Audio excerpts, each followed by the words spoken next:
What's up, everybody? Welcome to the I'm Clifford Today show. I'm Clifford today, and you're not, and Nick's not. He's Nick. He's Nick today. He's Nick Gundy today. Nick, how you doing today?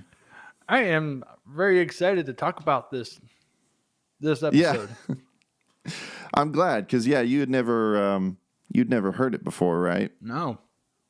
Yeah, it's a pretty rare thing. We're gonna get into it. Josh isn't here right now. He's got some internet issues, so hopefully he'll be joining us when he can. See, last episode I was having internet issues. Fingers crossed.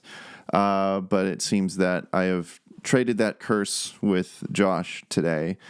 So, it is what it is. Hopefully he'll join us when he can. This is going to be our Christmas special, basically. Might be a little bit early, but at least this will be coming out in December, so it counts. Especially since there will not be any episodes for the rest of the month, and we'll be back when we're back. Because I got to prepare for the end of the year lists and such, and so I need time to do that. But yeah, so this is gonna be our Christmas special, and for the occasion, I am wearing my Christmas is not pagan Christmas sweater I just got in the mail. It's Inspiring Philosophy merch. Go check him out on YouTube, Mike Jones, great apologist on YouTube. He does a lot of react videos where he's basically debunking a lot of the Christmas's pagan myths. So thought it would be appropriate to wear. Also, I don't know if you can tell, but like when I ordered this, I ordered the green color, but it's like I was debating this with my parents, and I'm like, I'm pretty sure it's green. It's like a really dark green. So I don't know if it really comes up in the camera, but I don't know. To me, it looks like it's green. It's just really dark. So on my end, it does look black, but it's like if you can squint, it's like if you concentrate hard enough, if you believe, as long as you believe, you can just gotta believe. You can believe that it is truly super dark green. I would just have to see in Christmas person. Magic. Yeah. Huh?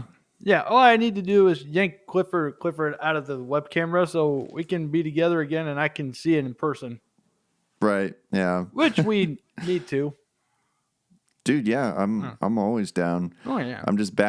I'm bad at reaching out to people. I mean, we live in the same town, but yeah. I know that That's our problem. And you were at Bloodlines recently, and I wanted to go to that, but I just didn't end up going. So, but how was that? It was awesome. So what I did over there, I was first not planning to go anyway, but then my good friends Joe McElroy and Noah Schaefer. I'm gonna say his last name wrong. 1 second, please. You're good. Oh, okay. Noah Schaefer of Colorado and of the band they co-founded called Oryarsa. Joe reached out to me last month about filling in on bass for their set since I live close to Indiana. So I was like, oh, I'd be honored to. So I get it. So that's awesome. Yeah. So I did a set with them, and then on that Saturday, and then Sunday we all traveled to Chicago, where we played at a record store / that also has a mini museum of a bunch of crazy things called Grave Face, and the name serves itself pretty well. It doesn't involve graves, but it's like it's got some stuff. Woo! So like that's collective, cool. Yeah. So collectively, it was all of our first time playing in Chicago. Yeah. So Yeah. I played in Chicago once, and it was kind of a pretty crappy gig, but it was like, hey, it's Chicago though, right? So, but that's cool. I yeah, wish I could have been there. yeah, we had a I couple. I Yeah, we had a couple of different friends come from all sorts of places, and like one of my good friends from the swing dance group come on by for the show. Some guys mhm. from Flatfoot 56 came over to support us. Oh. And I Oh, seriously? yeah Oh, that's pretty cool. yeah, and I'm like, Are oh, you good friends with a lot of those guys? well, a couple of people in Oriarsa are a lot better friends of those guys than Mhm. I am, but have I, have I met the band several times, talked with them? Oh yeah, several times as well, Right. man. But they just know Nice. each other a lot better than I do. Yeah. Yeah. Cool. Shout out to Flatfoot 56. Yeah, Pretty big band. That's awesome. Yeah, I debated going to Bloodlines, and like I know it's just Indiana, and it's probably a few hours drive, but it was just like, do I really want to drive, all the way to Indiana? So next time I'll just actually do it. I'll just actually buy tickets in advance so that I know I'm going. Like I have the mindset that I'm going, rather than just leaving it to the last minute to decide. So one of these days, because I know a lot of good, not just you, but other audio feed peeps show up there, and do sets there. So yeah, one of yeah. these days. I think I submitted myself to try to play there, but didn't get anything back. That's okay. Well, then they should have reached out to you instead of me because they reached out and because like they I think Andrew have kept on fold dropped for some reason. I don't know. Oh yeah. That's fine. So it was like, it's like Nat asked me if I wanted to do a soul set. I was like, okay, sure. So I was like, and I didn't want to do anything really specific. I didn't want to play my own music because like I just wanted to give all my energy to the Oriarsa sets Right. that I was doing for the weekend. So I just like I brought my mini mixer and my aux cable and just like during my set I just jammed out to a bunch of 2000s hit songs. Nice. That's great. Yeah. Yeah. So Sorry I missed it. But yeah, I mean, I can't even remember. Maybe I did. Maybe I didn't submit. Um, I don't know. I'll try to do it for next year. But yeah, yeah. we'll see. What we could do is just a carpool up there. So like, if you don't want to drive, you can always reach out to me. That's true. Yeah. Yeah. We should just plan something. Yeah. That's what I need to do is just plan it so that I just don't leave it up to last minute where I just decide, nah, I don't feel like it today.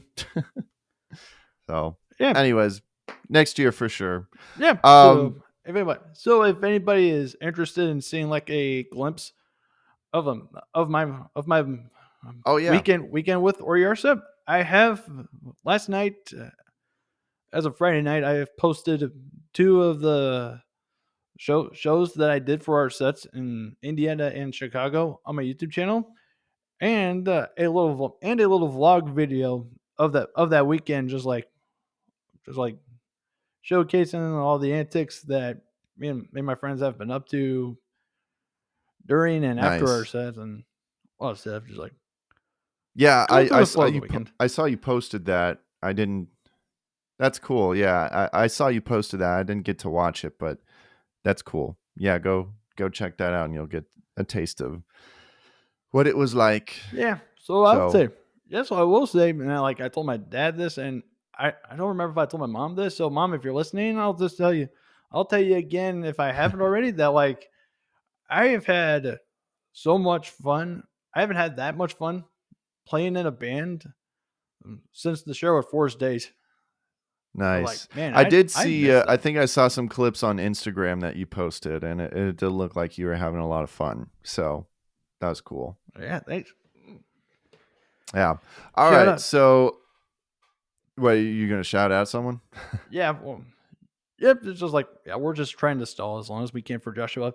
Shout Yeah. out to, Yeah. yep. So once again, shout out to Noah and Joe of Oriarsa and your spouses. I love you guys. Thank you for allowing me and Anthony, trusting me and Anthony with your songs and us having a great blast and all that stuff. And thank you, Ned and the well for hosting everybody and feeding us and providing some letting us provide good tunes.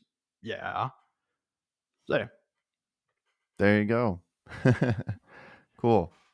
Well, we're still going to stall a little bit, but so we mhm. still got a couple of things to go through before we get to the main deal. I haven't shouted out the album of the week, which is Delta by Mumford and Sons. It's actually their most recent album. Mm.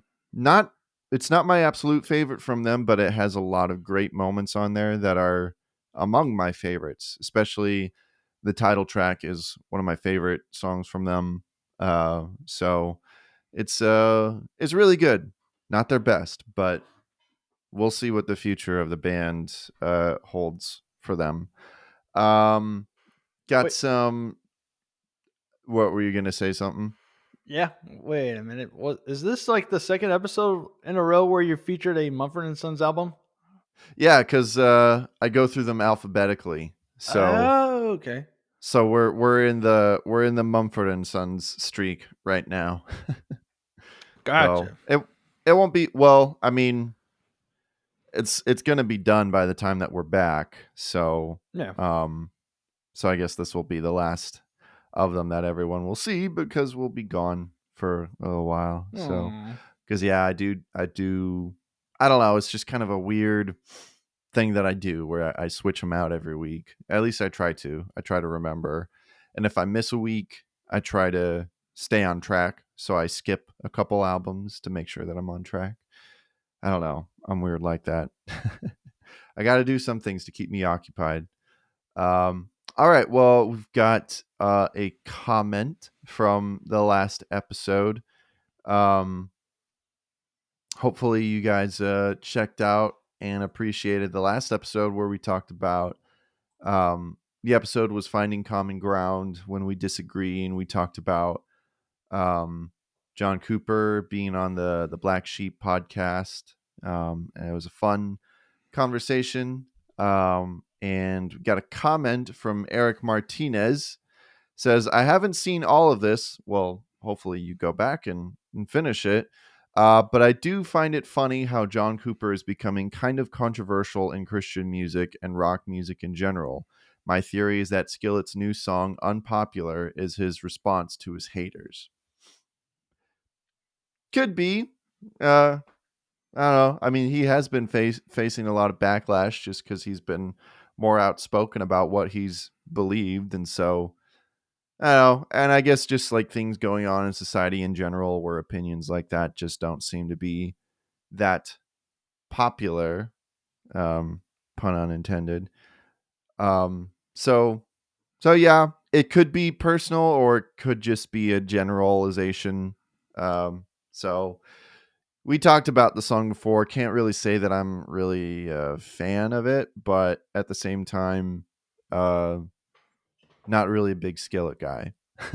I'm still I on a like John streak of Cooper. not listening to that song really because like I have no interest and I'm listening to other stuff anyway. So So I you haven't heard the album at all, no like the whole album? nope Yeah, I've kind of avoided it myself. I mean, well, not really avoid it. It's just that I don't have any interest.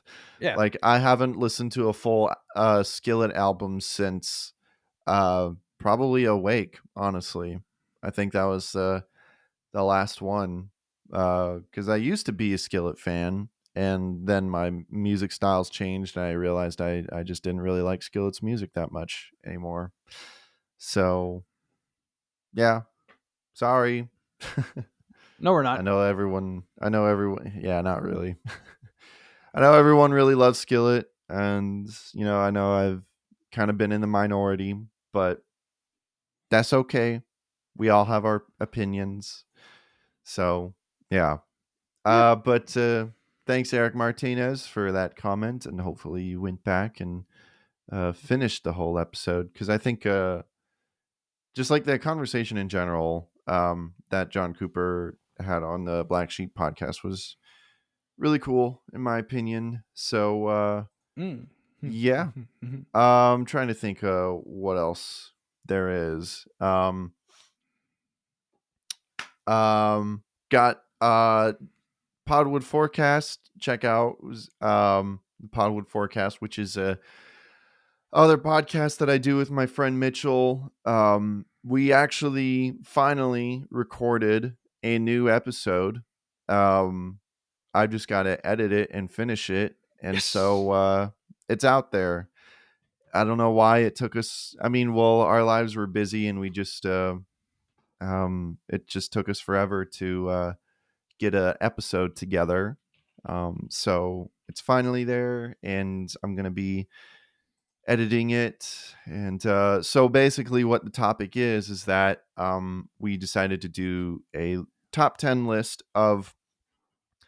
It's kind of a complicated premise, but basically, we we looked for movies on Letterboxd, which is a movie review site, and we looked for movies that we had seen that had a below average rating. So, like, not a lot of people really liked it, but we did.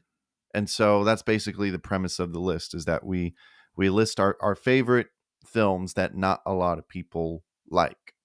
So it's a little complicated, but Mm. it was a fun episode. So it was fun to get to you know, share some unpopular opinions, and to die on certain movie hills. So that'll be fun when it's out.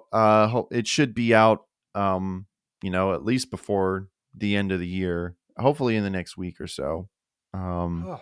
and I've we might have another special episode coming out too before the end of the year. So there'll be more about that. So Well, I hope so yeah, because I'm Podwood Forecast deprived.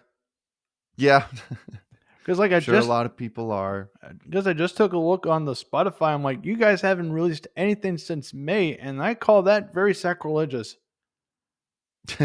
Granted, Yeah. you guys were busy, but still, I'm like, oh.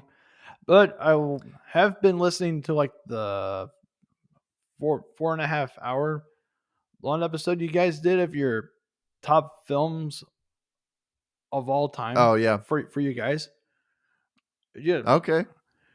I think I reached the part you talked about silence, and then Oh Mitchell yeah. talked about the Terrell Boom movie with an all-star cast. That I The forgot which what one? I forgot what it was called. So One yeah, with it's one been a with while. So the one with Justin Timberlake and oh, yeah, Southland Tales. yeah. Yeah.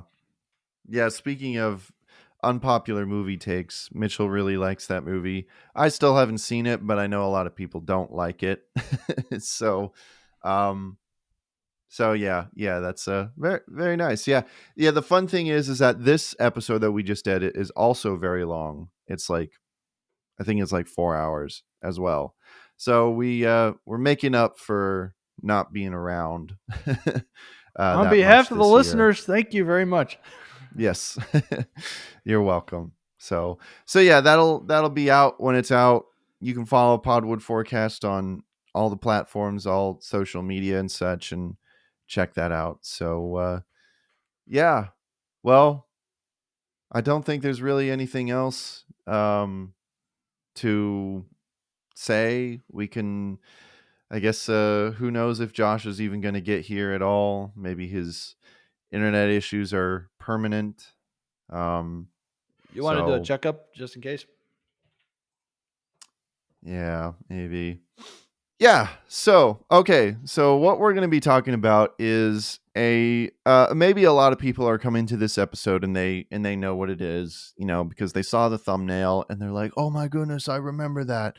But for those of you who don't know, and Nick doesn't know really, he's very new to it. And for any of my subscribers who don't know, this was a compilation album, a Christmas Christian hip hop compilation released by Forefront Records in 1990. And my family, we had this album on cassette tape. And so it was something that I grew up with, and for a while was kind of a staple of Christmas time. It was just one of those. Um, it was just part of the rotation of some of the music that we listened to, and so yeah. There's a little bit of stuff that you can find online about it. It's not available anywhere in terms of streaming except for someone uploaded all the tracks to YouTube, but it's not available on Spotify or any streaming like that. And you can probably buy a copy like on Amazon or eBay, but not for the cheapest prices, just because it's a very rare album. And I think one thing that makes it especially cool is that we get a couple of DC talk tracks that you can't really find anywhere else. And so, except uh, except for one track, and we're going to talk about it, that actually is from their first album. But yeah, this album was kind of a favorite of mine, just because it was just really cool, and hip hop and everything. And as a kid, of course I loved it, and it was just a lot of fun. And we somehow have lost our cassette tape copy of it. No, Yeah, yeah, darn. I don't know. It's gone missing. We're keeping our eye out for it, but yeah, it's been missing for a couple of years now. So hopefully it'll show up, because that's kind of a rare thing. But I'm glad that someone had it uploaded on YouTube, so that we all could listen to it. And you guys are definitely going to be hearing some clips of it for sure. And I can have some long clips if I wanted to, because I'm sure it's not going to get copyright stricken or anything. Yeah. Um, since it's so rare and probably not really in the system anymore. So, so yeah. Um, I just thought that I think I saw Eric in Everglow on Twitter talking about it, and I was like, you know what? I think that would be a fun episode to do, and to just kind of talk about this. And the thing that makes it really fun is that it's like super 90s, like super early 90s hip hop. It's like a capsule, a Mm-hmm. time capsule really for Christian hip hop. And Mm-hmm. so it's just kind of fun in that way. So I'm really excited to talk about it. I guess Nick, if you had any like overall general thoughts about it, like what were your first impressions of listening to the album as a whole? I've had a fun time with it. Was it Yeah. was it cheesy? Yeah, but not really as cheesy as you would expect. Because I'm like, they did. I mean, they really did a good job for what they were able to do. Yeah, there's Product, some really good production on these. production wise, lyrical wise, remix wise. Oh yeah, it was Yeah. good. I think I really understood why it's been a timeless classic for you and Joshua and many people out there. Yeah. Yeah, hopefully. Mhm. I don't know if it's like been forgotten or not, but it's always been in my heart. So, and obviously, when we talked about it in the last episode, Josh uh clearly had some memory of it. So, which oh, speaking of which, Oh, there he is. uh sorry, it's an area issue Oh, here. okay. Okay. Well, So far. hopefully, we're going to give him some time. We're going to take a break before we really get into the nitty gritty of it. Yeah. Because I wanted him to be a part of it because I know that he that it meant something to him. So, but yeah, I don't. I really haven't really talked to a whole lot of people about this album, so we'll see what the reaction is to this episode to see if like there is a whole lot of people who have a lot of attachment to this album. I think it's also going to be fun in terms of like Christian hip hop history because there are a lot of artists on this. Well, I'd say well, technically, none of the artists on this compilation are still like doing stuff really. Like even DC Talk, of course, because they infamously had their intermission and never came back. Um, I but I think there's going to be a lot of really cool. Some of these artists on here, people are going to be like, "Oh yeah, whatever happened to them?" And some really interesting stuff that I found out about a couple of the artists on here. So yeah, just it is just kind of a Ooh. time capsule when it comes to Christian hip hop history that I really had never known before because I didn't really I didn't really research this before. I just kind of listened to the songs and just enjoyed them. But in terms of like all the other artists on this album, I think it'll be really fun because I think I speak for a lot of people. I wasn't really aware of I'm not really aware of a whole lot of Christian hip hop history outside of like the big names, like, DC Talk, obviously, Yeah. Lecrae, KJ52, John Rubin, a lot more modern names like Andy Mineo and Tripoli and such, Propaganda. But that's a lot more recent history. When it comes to like the early days, like the 80s and the 90s, there's a whole lot that I've been unaware of. And so I think that this will be a fun trip down memory lane for a lot of people. So, yeah. So yeah, I guess that's all there is for now as for an introduction. So we're going to get into this album. We're going to be looking at them track by track and sharing our thoughts about it, and it's going to be a fun time. But we're going to get into a little break before we do that. So don't go away. We'll be right back after these things that we're gonna say. So this time on the Podwood Forecast. He does. If you can't catch it, never gonna ride it. Can't push me out fight it. Cough core. Never gonna give it up. No. All right, next question. How old then in limit cut? What the? 4. No, that is not an option. Anyways, I was at lunch and I have like a very strong memory of legitimately getting in a fight with another kid. Not like a physical fight. We were like sitting, just like arguing over Flying who was fists. like a bigger Spyro fan. And one of my reasons for being the bigger Spyro fan was I told him, well, purple's my favorite color. And he was like, oh man, he's like, dang it, red is my favorite color. Shoot. And I was lying. Green was my favorite color, but I lived the lie of purple being my favorite color, and it is now the truth come out on this podcast. As a kid, it's my favorite color now. Darkness imprisoning me all around me. Oh, I see absolute horror. See, I don't know, for some Listen reason. to the Podwood Forecast wherever podcasts are found.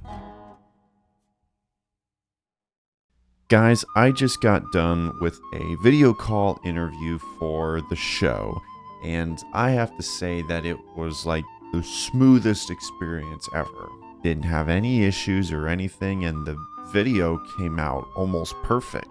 And do you know why? It's because I used Riverside. Riverside is your online recording studio where you can record a conversation with any guest online. You can easily record podcasts and videos in studio quality from anywhere, all from your browser or their mobile app. All you have to do is get your setup ready, send your guest a link for them to join, have them join from their phone or their computer, and just chat away. A lot of podcasts that you listen to are probably using Riverside, honestly. What sets Riverside apart is that a recording of your audio and your video is happening locally on your computer. So even if your connection isn't that good, it doesn't ruin the entire recording or anything. Once you've finished recording, you will get the individual tracks of each speaker and also a combined one. You'll receive all the raw files, including that Pepsi crystal clear uncompressed audio and up to 4K video. There's also lots of really cool features where you can edit your video right in their site. So, you're a YouTuber, a podcaster, or streamer, or a content creator of any kind, and you want to have high quality conversations with your guests, please use my link in the description and sign up for Riverside. If you want to support me and the channel, please use my link since I end up getting a cut from the sales. I'm not joking. Please support me. Sign up for Riverside and start recording today.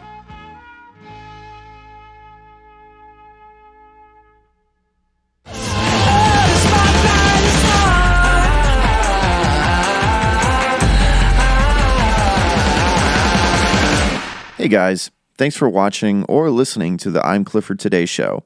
Right now we're going to take a few minutes to listen to this week's Spotlight artist, Visitor Pass, and their track entitled Bad Habit, featuring Zeke McKinney of Idle Threat. You can find their music on any platform you prefer. Links provided in the description of the episode. Are you happy now? Think that it's time to ruin it? Yeah, just don't even try. What's one more bad habit? If you punish yourself, no one else can do it better. And push away everyone that gets a little closer. Are you afraid to be happy? That the good will run out. Are you afraid to be happy? Or forgive yourself?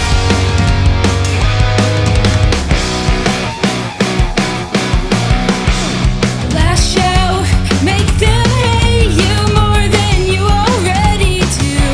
Don't want expectation, let them see the good in you. 'Cause you pull the rug from underneath before it catches up. Well, I hate to break the news, but we're all messed up. Are you afraid to be happy? That the good will run out. Are you afraid to be happy? Or forgive yourself? You're gonna fail. Don't think you deserve it. Will you don't? Will you don't? Will you don't? And you're gonna fail. Don't think you deserve it. Will you don't? Will you don't? Will you don't? That's the trick. It could never be earned. Don't you know? Don't you know? Don't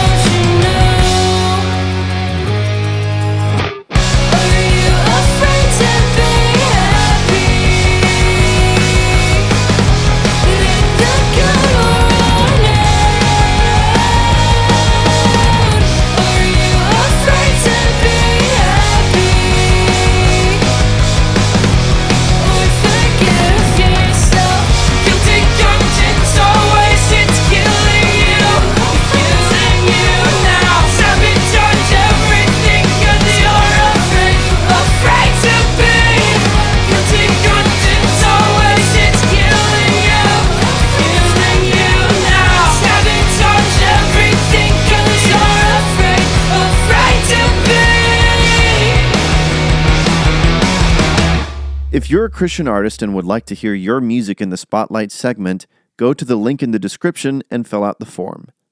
And now, back to the show.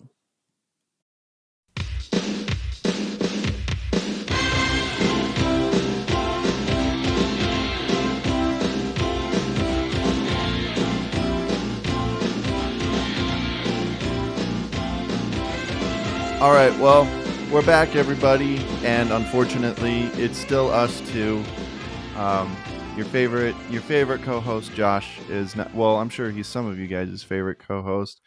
He is still not able to join us. It seems that he is having internet area problems. So, it happens. So, but unfortunately, the show must go on. So, if he's not able to join us at some point, he might join us at like the very end.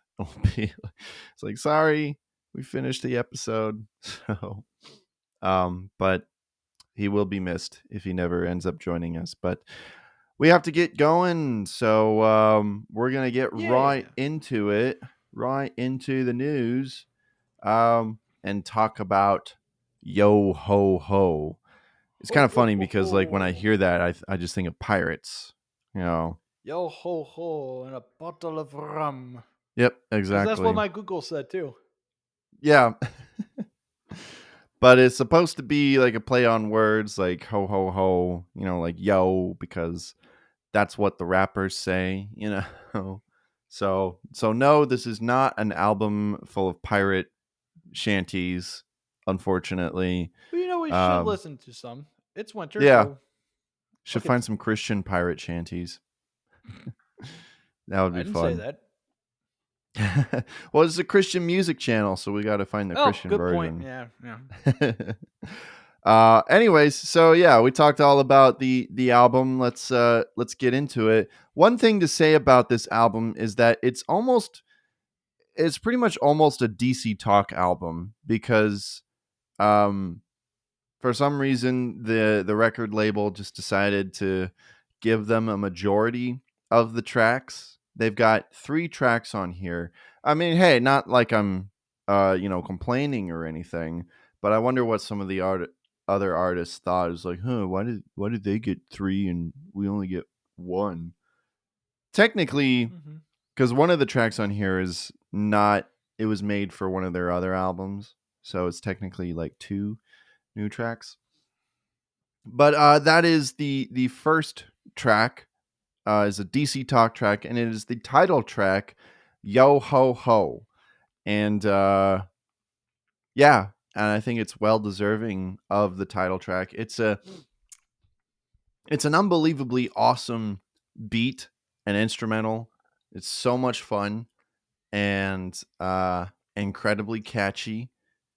And it's the first song that I think of when I think of this album. So first impressions, Nick, what were your thoughts on this track? Well, it definitely surpassed all expectations, because like this is a strong beginning to the album, and I was gonna blur it in the van on our way to Thanksgiving. Oh yeah. But okay, for like tech stuff aside, I probably should have brought my aux cable for my mom's van, because like I've been so used to using my main charger cable in my car as an aux, so it worked. Yeah. So besides that, I just blared it through my phone speakers, and I'm paraphrasing what Dad said. So I made a note, quote, or paraphrase quote: "First track got the fresh Prince of Bel Air flavor." Yeah. And I agree.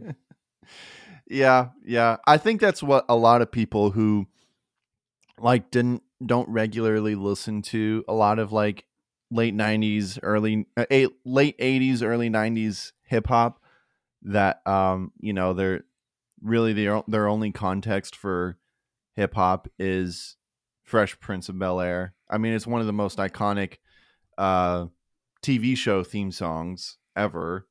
So, and yeah, it has that same kind of beat, like doom, ba-doom, doom, doom, doom, and then the song begins out. So it's kind of like the same tempo. So yeah, I totally get that comparison. So Fresh Prince of Bel-Air vibes, absolutely. There, it is a really fun track.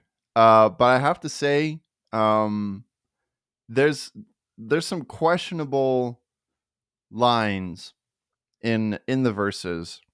There is an error in because it's Toby Mac doing the rapping. But there's Oh, Nick, about a that? little bit of a little bit of Christian music history. Toby Mac comes from DC Talk. Like, Oh, yeah, that's where he got his start. I was today years old, ladies and gentlemen. I never knew that. Well, it's not like It, you're it's, mostly a big metal guy, and like indie alternative. You don't really listen. You didn't really grow up with like DC Talk or anything, right? I didn't grow up with DC Talk, but I did grow up with Toby Mac Right. as a solo artist. So I've been used to him. I've seen him live, but I didn't. Yeah. I had no idea about his roots prior to being a solo act. Mm-hmm. So Yep, that's DC Talk jump started his career, as it did for. like I will say that like the just by the tone of Toby Mac's rapping. Now that I know it's him, I'm like no wonder. I'm like it all comes together to me. So I thought, man, no wonder this reminds me of Vanilla Ice as well. Yeah. So I'm Yep, like, it's oh, got that's those why vibes too. It's Toby. That makes sense. Yep. That's where he got his start. As same thing for, I mean, that Michael Tate, the lead singer of the Newsboys, the current lead singer of the Newsboys, Yeah. is from DC Talk as well. Oh, okay. Yeah, and then there's Kevin Max, who unfortunately has gone the really progressive side of Christianity, but he's an incredible singer. But yeah, DC Talk was made up of Toby Mac, Kevin Max, and Michael Tate. Yeah, this was at the early stage in their career. Because of course, they they came out with their album Jesus Freak, which was kind of a game changer, both for their career and for kind of just Christian music in general, because it was more of a like kind of a grungy alternative album with some rap in it, but they became more of a rock duo at that point. But their early stages were very 90s hip hop,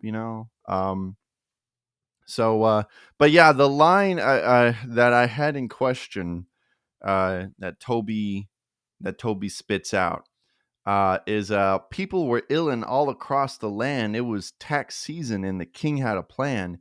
He sent all the people back to where they were born. Oh wait, no, this wasn't actually. Okay, no, this is the wrong. Oops. There's one of the other DC Talk songs. There's an error. I just pointed out this line because it says he sent all the people back to where they were born for a census, which I'm sure they adored. Like, like what? What does that mean? I'm sure they adored. It's like, is it supposed to be like, maybe it's supposed to be sarcastic, but the way that he says it, it doesn't really sound like it. So that was the only problem. And then I just thought there was the other line that I thought was pretty funny was, by this time I was on the edge of my pew, but hold up, I got a break for a few. And then they just go in the Yeah, chorus. It's like, hold up, I don't know how to like flow into this naturally, so we're just going to say time for the chorus right now. So, but still, it's a fun track, and the chorus is incredibly catchy, and yeah, and I love the instrumental, and so Mhm. yeah, I don't know, not much more to say about it. It's Christmas time, yo yo, ho ho. It's Christmas time, we're good to go. It's Christmas time, yo yo, ho ho. It's Christmas time, we're good to go. Want to get into the next track now? Yeah. Next up is Drummer Boy. Drummer Boy by the group E.T.W, which I don't know what that means. Mm. um, yeah, I don't know what that stands for. DC Talk, I know, stands for Decent Christian Talk. Oh, okay. Let me see if I can. I should have researched this before. Uh, see if I can find it. I know. End Time Warriors. That's what it is. Cool. They were founded by MC Free, MC L King, and Johnny Jam. They were one of the first successful Christian rap groups. So yeah, End Time Warriors, ETW. Drummer Boy is. I mean, I have a lot of favorites on this album, but this one is definitely up there. It's a strong second track on this. I like the beat. The rhymes are good. At least for the 90s, you know. Hip hop has progressed a lot since the 90s, of course, but it's still really good, like about as good as anything that was out there. Mm. I also appreciate the It's a Wonderful Life samples in the song. Yes. There's like, I think there's probably like at least 2 more songs on the album that use "This a Wonderful Life." Or was it just? Or was This it one was just? the only one that I can think of Okay, that because I like can I was. remember. Let me look at the soundtrack. Oh, Um, you know what? I think it's because because of the YouTube playlist. They had Drummer Boy and Yo Ho Ho on it twice, oh and no, so yeah, and it's like that at the end. So that's why I assumed it was it was yeah, it's there a several times. It was okay. yeah, I said that we're going to go through this track by track, but we don't have to. I forgot to address this, that at the end of the album, for some reason they decided to include instrumental tracks for both Yo Ho Ho and Drummer Boy. That right. Just cuz, which is fine, because I remember I did a Christmas video a couple of years ago where I listed some of my favorite Christian Christmas releases, and I used that track at one point in the background, and it works perfectly because it's an instrumental track. So yeah, instrumental tracks, we don't really have to talk about those, Yeah. but they're there. But yeah, just the It's a Wonderful Life samples. It's funny because I think I remember listening to this song as a kid before I actually ever even watched It's a Wonderful Life. So it was kind of fun, like watching It's a Wonderful Life and being like, I know where that's from. Or at least I remember that. Yeah. Especially the every time a bell rings, an angel gets his wings.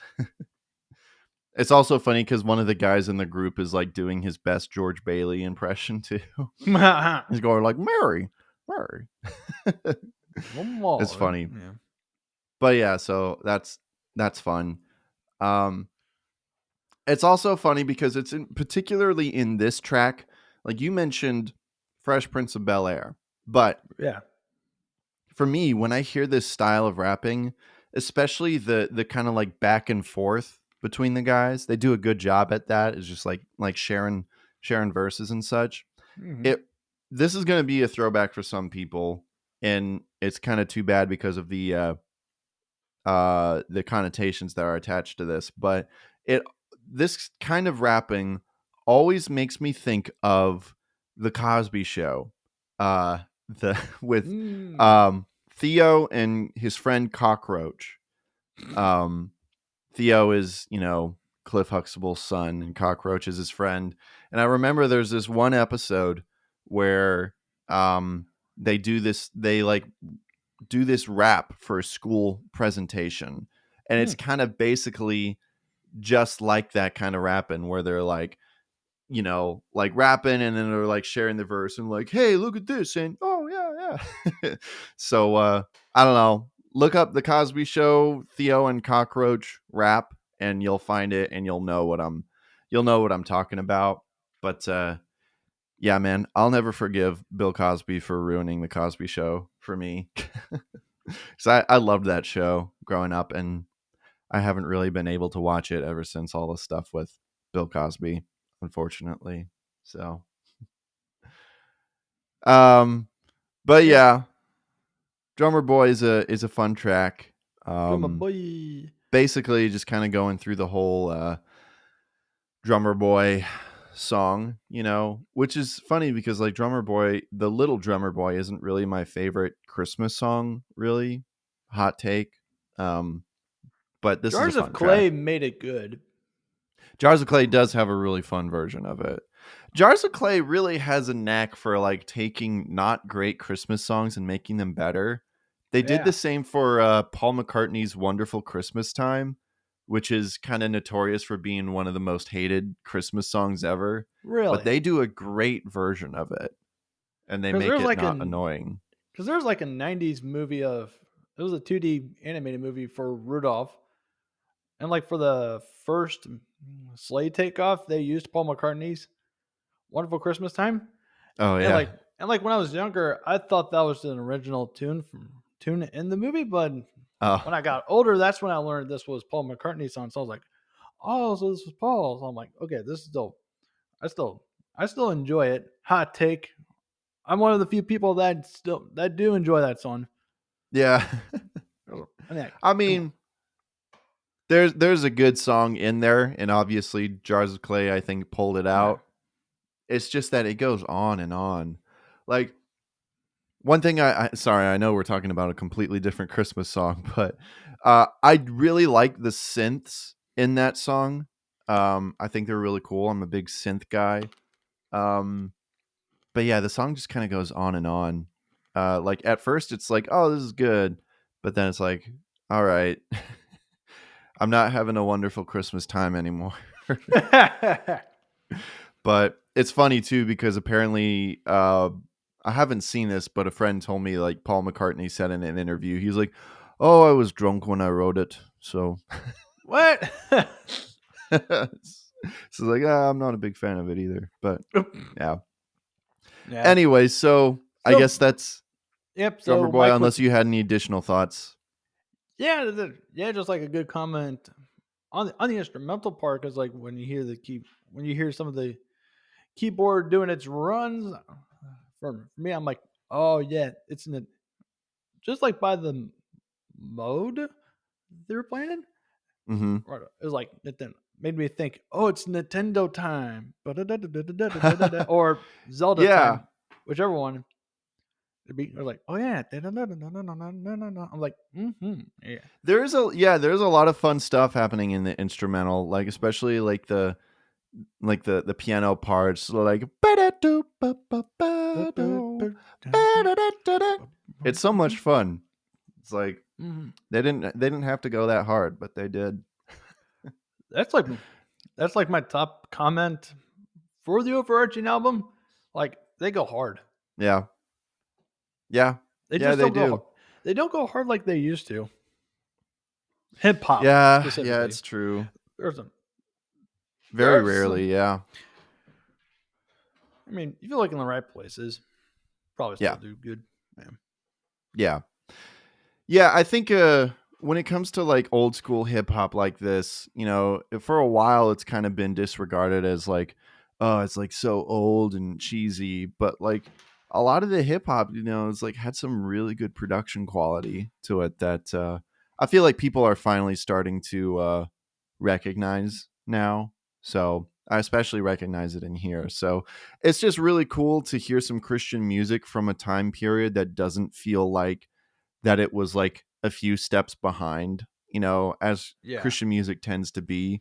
It's like it sounds like that they were pretty much on top of what was trendy at the time and what sounded good. So, yeah. Free from care. Star was given, and so was the sun, and that was the story of the drummer boy's drum.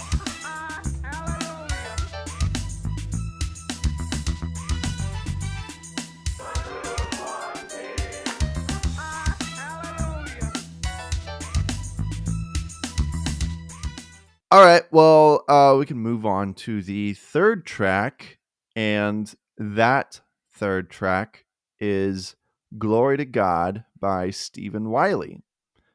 And This is another great song. I love the hook on it. The verses are pretty good, and I love the instrumental. But something that I found out about Stephen Wiley was that apparently he was the first rapper to release a Christian hip hop album. So Oh, really? so Nice. yeah, I guess he was like the first signed Christian rapper because I think his album came out in 1985. So he was kind of the first one to do it. So yeah, props to him. I guess people don't really talk about him that much. I don't really ever hear anyone talk about him. But that's pretty cool. Yeah. Did you have any thoughts on this track? I am low key also listening to this album so I can keep it fresh in my mind. So it's just kind of remember which one was this? Well, I'm Nah, currently yeah. listening to. Well, I'm currently listening to each track as we go along, Oh, gotcha. so I can Yeah. keep. So I can remember what's going on. Right. Yeah. Keep a fresh mind on it. I hear you. I'm trying to think of yeah, I don't know if I really have any. I mean, I like how the hook is the singer just really going at it. Sounds really good. Yeah. Good, got some good pipes on him. the and well, I guess it is like a whole choir. Glory, glory. Oh. There's some fun parts in the verses that I really like. He just kind of has a lot of fun with the rhythm to it. So he's a talented guy. He's got the flow, as they say. Yeah, it does. Glory, glory in the highest. Glory, glory is on earth. Glory, glory now. And the thrill to win. Everybody sing. Glory, glory. Glory, glory. Glory, glory. Tell the story. Glory, glory now. So yeah, I don't know. I guess we don't have much to say about this track. Should we move on? Yep. Cool. J.O.Y, aka Journey of Yahweh. The Journey of Yahweh. By who? By Transformation Crusade, which I don't know, these days they probably wouldn't get away with a name like that. Not that I care. It But made me think if it was like a group based off of Campus Crusades. Or yeah, see, or at least some people from it. yeah, crusade was a term that was used a lot in Christianity. Like in the Assemblies of God, we had BGMC, which is Boys and Girls Missionary. I think today they changed it to Challenge, but it used to be Boys and Girls Missionary Crusade. And they changed it because, people are sensitive, I guess. I personally don't have a problem with using the word crusade, especially if you're just using it in spiritual terms. Yeah. But people are like, oh, you want to kill everyone? No. No, that's not how we do things. No. We never do no. things like that. Ugh. People are just sensitive. I don't know. In this PC culture, sorry. People don't read books. Right. Yeah. But anyways, this is from Transformation Crusade. I don't really know a whole lot about this group, but this song is great. It's another hit. It has some of my favorite verses. I don't know. I just really like the rapping on this. And again, it's also catchy as heck. And it goes a lot of different places. They have a lot of fun with it. So yeah, Journey of Yahweh. Um, I like how the song just kind of starts out as a totally different song. It's like for a while it's just kind of these two people rapping, and then Mm-hmm. and finally the song like really kicks in, you know. So it's a lot of fun. And the chorus is great because you got it kind of turns into like an R&B track for a second, and then it's like, just kidding, we're really going to get into it. um so yeah, I don't know, this is an extremely fun track. It's definitely up there for one of my favorites. You're refreshing your mind as you're listening to it. Mm-hmm. Yeah. Joy to Well, the world. Yeah, I I know don't they know. got Any it. additional thoughts? Well, it's not the first track, and it won't be the last one. They got to chill on dissing Chris Kringle. Because I'm like, dang, guys. Okay, we all know. We all know he's fake. We all know Santa is fake, but But do they know the origins of the OG Santa Claus? I'm sure they do. Oh yeah, It's been common knowledge for a that's one. while. Yeah. But you have to remember, and I remember this as a kid. This was during a time where the church Christianity was being very outspoken against consumerism at the time. Consumerism was kind of becoming more of a big deal. Um, Oh yeah, because like I'll give grace to um, that. yeah, so I think you're right. There is a lot of songs in this album that are like, this ain't about Santa Claus. You know, Christmas isn't just about Santa Claus, and it's not about getting stuff. That is kind of a prevalent theme in this. So that's really all it is. They're just trying to put the Yeah. heart back into Christmas, especially with one of the tracks that we're going to talk about. Um, Can't spell Christmas without Christ. Yeah, I'm waiting to dive into it a little bit more because I did like what they were talking about, and I found a. Well, we're gonna say I'm gonna save my thoughts until we get to that one because that's Okay. like my top. I want to say that like the Can't Spell song is probably my top second or my top first favorite song off Oh, the album nice. Okay, because I'm cool. like these are one of my favorite songs that like go really hard, beat wise and lyrical wise. Yeah. They definitely don't mince with words, that's for sure. But yeah, we'll get to that. But yeah, you're right. There's just kind of offhand like dissing Saint Nicholas, you know, or well, Chris Kringle to be specific. Yeah. So yeah, that was just kind of the sentiment back in the day where it's like Mhm. we got to get Christians to remember the true meaning of Christmas, and that is a prevalent theme in a lot of these tracks. So Mm. but yeah, okay. So that's J.O.Y, Journey of Yahweh by Transformation Crusade. Joy to the world. Let the earth receive a king. Heaven and all nature sing. Joy to the world. Come on, crusade and sing. Joy. Yeah, I got it. Joy. And I just can't hide it. Joy. Yeah, I got it. Here's the next one we'll get into is the track that I was referring to before that actually was not written, as far as I know. It was not. No, yeah, because this was written for DC Talk's debut self-titled album. Mm. And they just decided to tag it onto this album as well, just because it has, you know, vague Christmas themes, which is fine. It's probably the best. I don't know if this is a hot take or not, but it's probably the best track on their debut album. But yeah, it's The King, Allelujah, and so yeah, I hardly think that it counts, but you know, it's fine. It is a good song.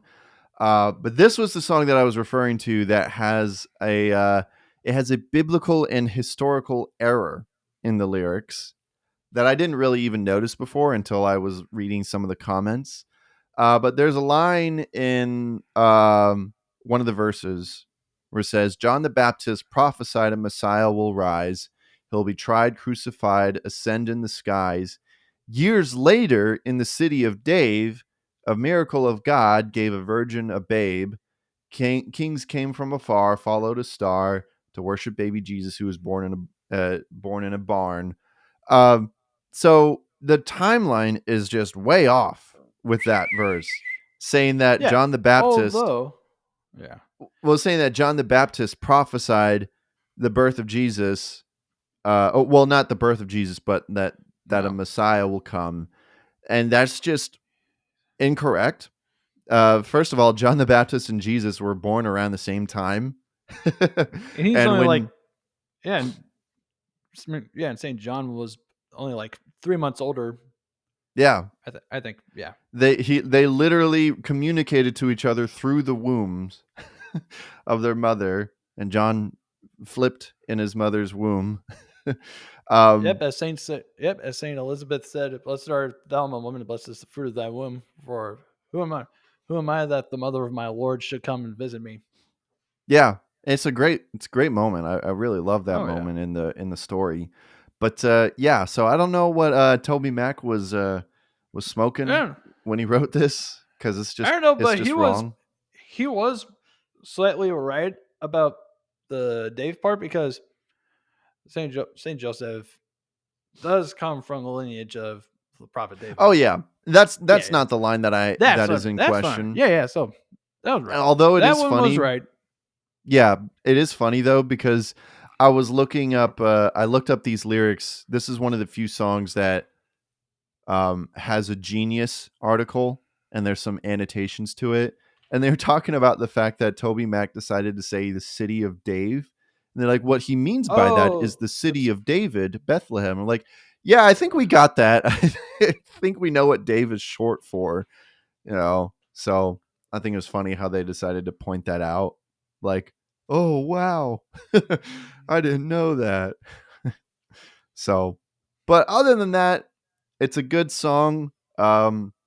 Kevin Max is basically the main singer in the chorus, and it's a good song. Sounds good. But then again, this was originally released in 1989 on their self-titled album, yeah. so it hardly counts. But I actually didn't know, as a kid. I didn't realize that until later when I actually listened to those albums. But yeah, any additional thoughts on this track, Nick?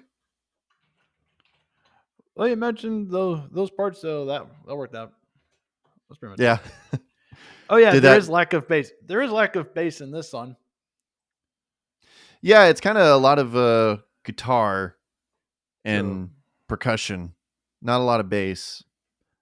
that was probably the first hint I should have picked up that this was from their debut album. So that like it didn't entirely fit, but somehow it did. Yeah, because Kind of work in the flow. it's Overall. definitely the rockiest track on the album.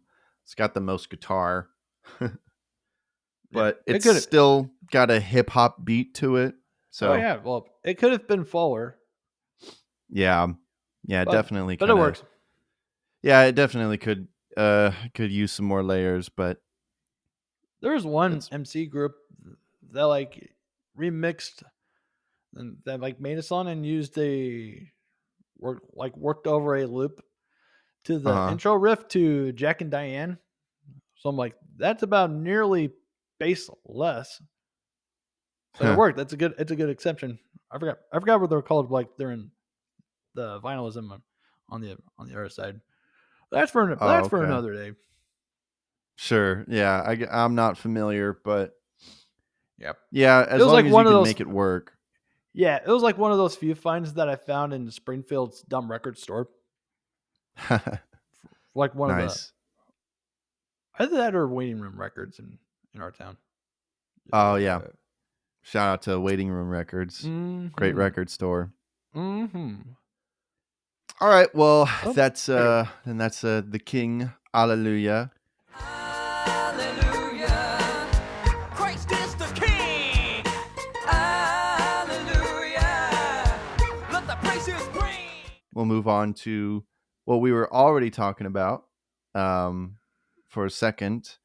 Can't Spell Christmas Without Christ by Christmas. End Time Warriors, E.T.W. I guess they're also the one of the outliers in the album where they got more than one track. So, but yeah.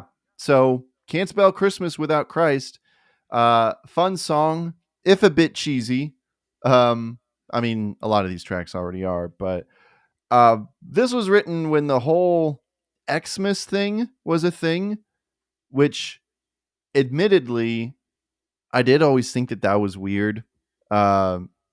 It's interesting because it's not really a thing anymore where people do the whole Xmas thing. But it was pretty prevalent for a time, and I always thought it was Yeah. weird.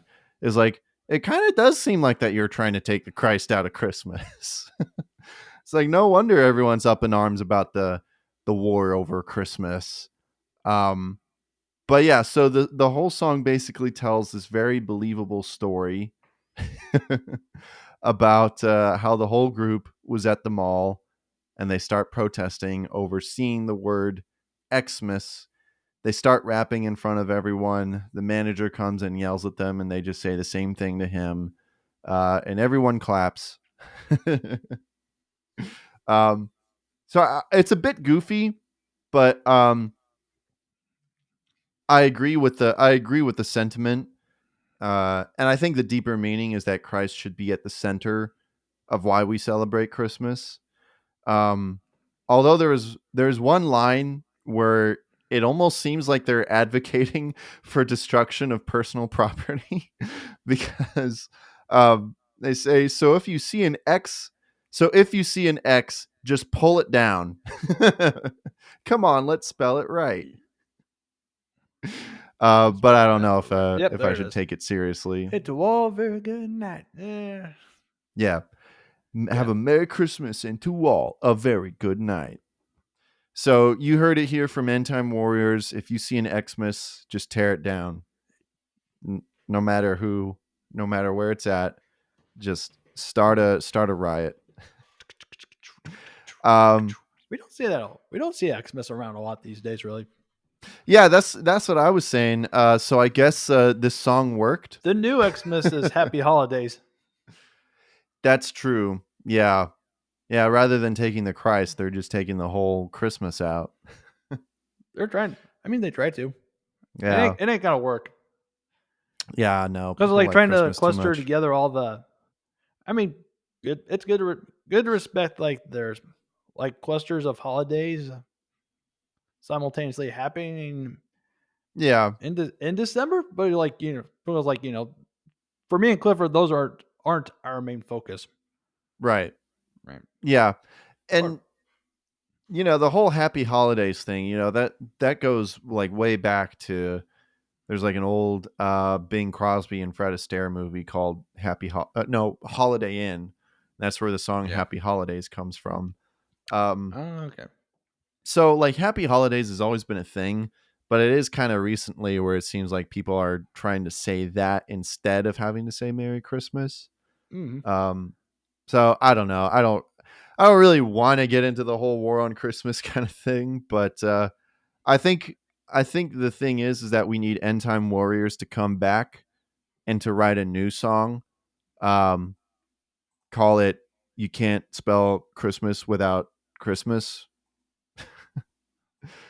Yeah. Let's see. Either way, they need to come back and they need to bring Christmas back. So you hear, if End Time Warriors, if you're watching, please come back and write another song, because obviously the first song worked and no one uses Xmas anymore, but they're using Happy Holidays now. So we need you to save the day. Anyways, but you Yep. seem to have a lot of strong thoughts about this song, so I'll go ahead and let you share Yeah. your So impression. just yeah. So yesterday I was listening to Christmas lo-fi, and with that and then randomly there was a YouTube channel that said best most festive books to read this Christmas. It was like just like suggestions and ideas, and this person she recommended a C.S. Lewis book. I was trying to find it. I think it's called The Two Christmases. We got Oh. versus Xmas versus Christmas. Oh, like- interesting. Yeah, so I didn't know about that book. So the rough premise that I can remember is that like there are two holidays happening simultaneously, which is Xmas and Christmas. The one that's all capitalist, consumerist, materialist based, Uh-huh. and then the other one is very Christ focused and centered, and then like those on the Christmas side are coming to help and convince God. I'm like, this story is the war on Christmas. So like enlightening people. So I'm guessing that this book is more of like people helping enlightening others and bring more people back into the fullness and the purpose of Christmas. Mm-hmm. What it means. And that's pretty good. Yeah. Yeah. I looked it up, and apparently it's an essay that he wrote in 1954 called Xmas and Christmas, a lost chapter from Herodotus. So, C.S. Lewis wrote about two Christmas festivals celebrated in the fictional land of Nyaturb. So cool. I had actually never heard Yeah. of that, but I'm not that familiar with all of his, like, he wrote a lot of essays as a professor in Oxford. So I was not aware of that one. So Yeah. I'll have to check it out for sure. Yeah. Because for me, it also like ever since I found and started incorporating some prayers into my daily life. Because there's one prayer called "It Is Truly Meet," and that's like the prayer to the Theotokos and Ever Virgin Mary, honorable. It was like every time we honor her in our prayers, it's just like a little Christmas moment. Mm-hmm. It always feels like it's like she focuses. Oh yeah, just like my little icon, because like she's always pointing Ooh. to Christ. She's always pointing us to Christ. Mm-hmm. Honorable. Yep. So part of the prayer is more honorable than the cherubim, beyond compare, more glorious than the seraphim. Without corruption, thou gavest birth to God the Word. Very Theotokos, thee do we magnify. Mm-hmm. Yep. So every time we honor the Theotokos, we acknowledge that she gave birth to Christ, who became incarnate to redeem everything. Mm-hmm. Mm-hmm. That's interesting. I feel like I mean no disrespect, but I feel like we should make a game. People should have a game where they see the subject of the episode and see and try to guess, how is Nick going to bring this into orthodoxy? How is he going to tie it in? You got to at some point. Well, we just need a bigger fan base. We just got to keep it growing, We got to appeal to And then- the orthodoxy crowd. Yeah. I don't care. I don't I'm care just who watches I'm it. just using my words carefully. No, yeah, you're good. Yeah. But yeah, I appreciate that. And it is, I think we can agree that Christ is the center of why we celebrate Christmas. So yeah, I agree with that. Cool. All right. Well, Great check. People all around the world, you can't spell Christmas without Christ. Yeah, you know it. Pump it up,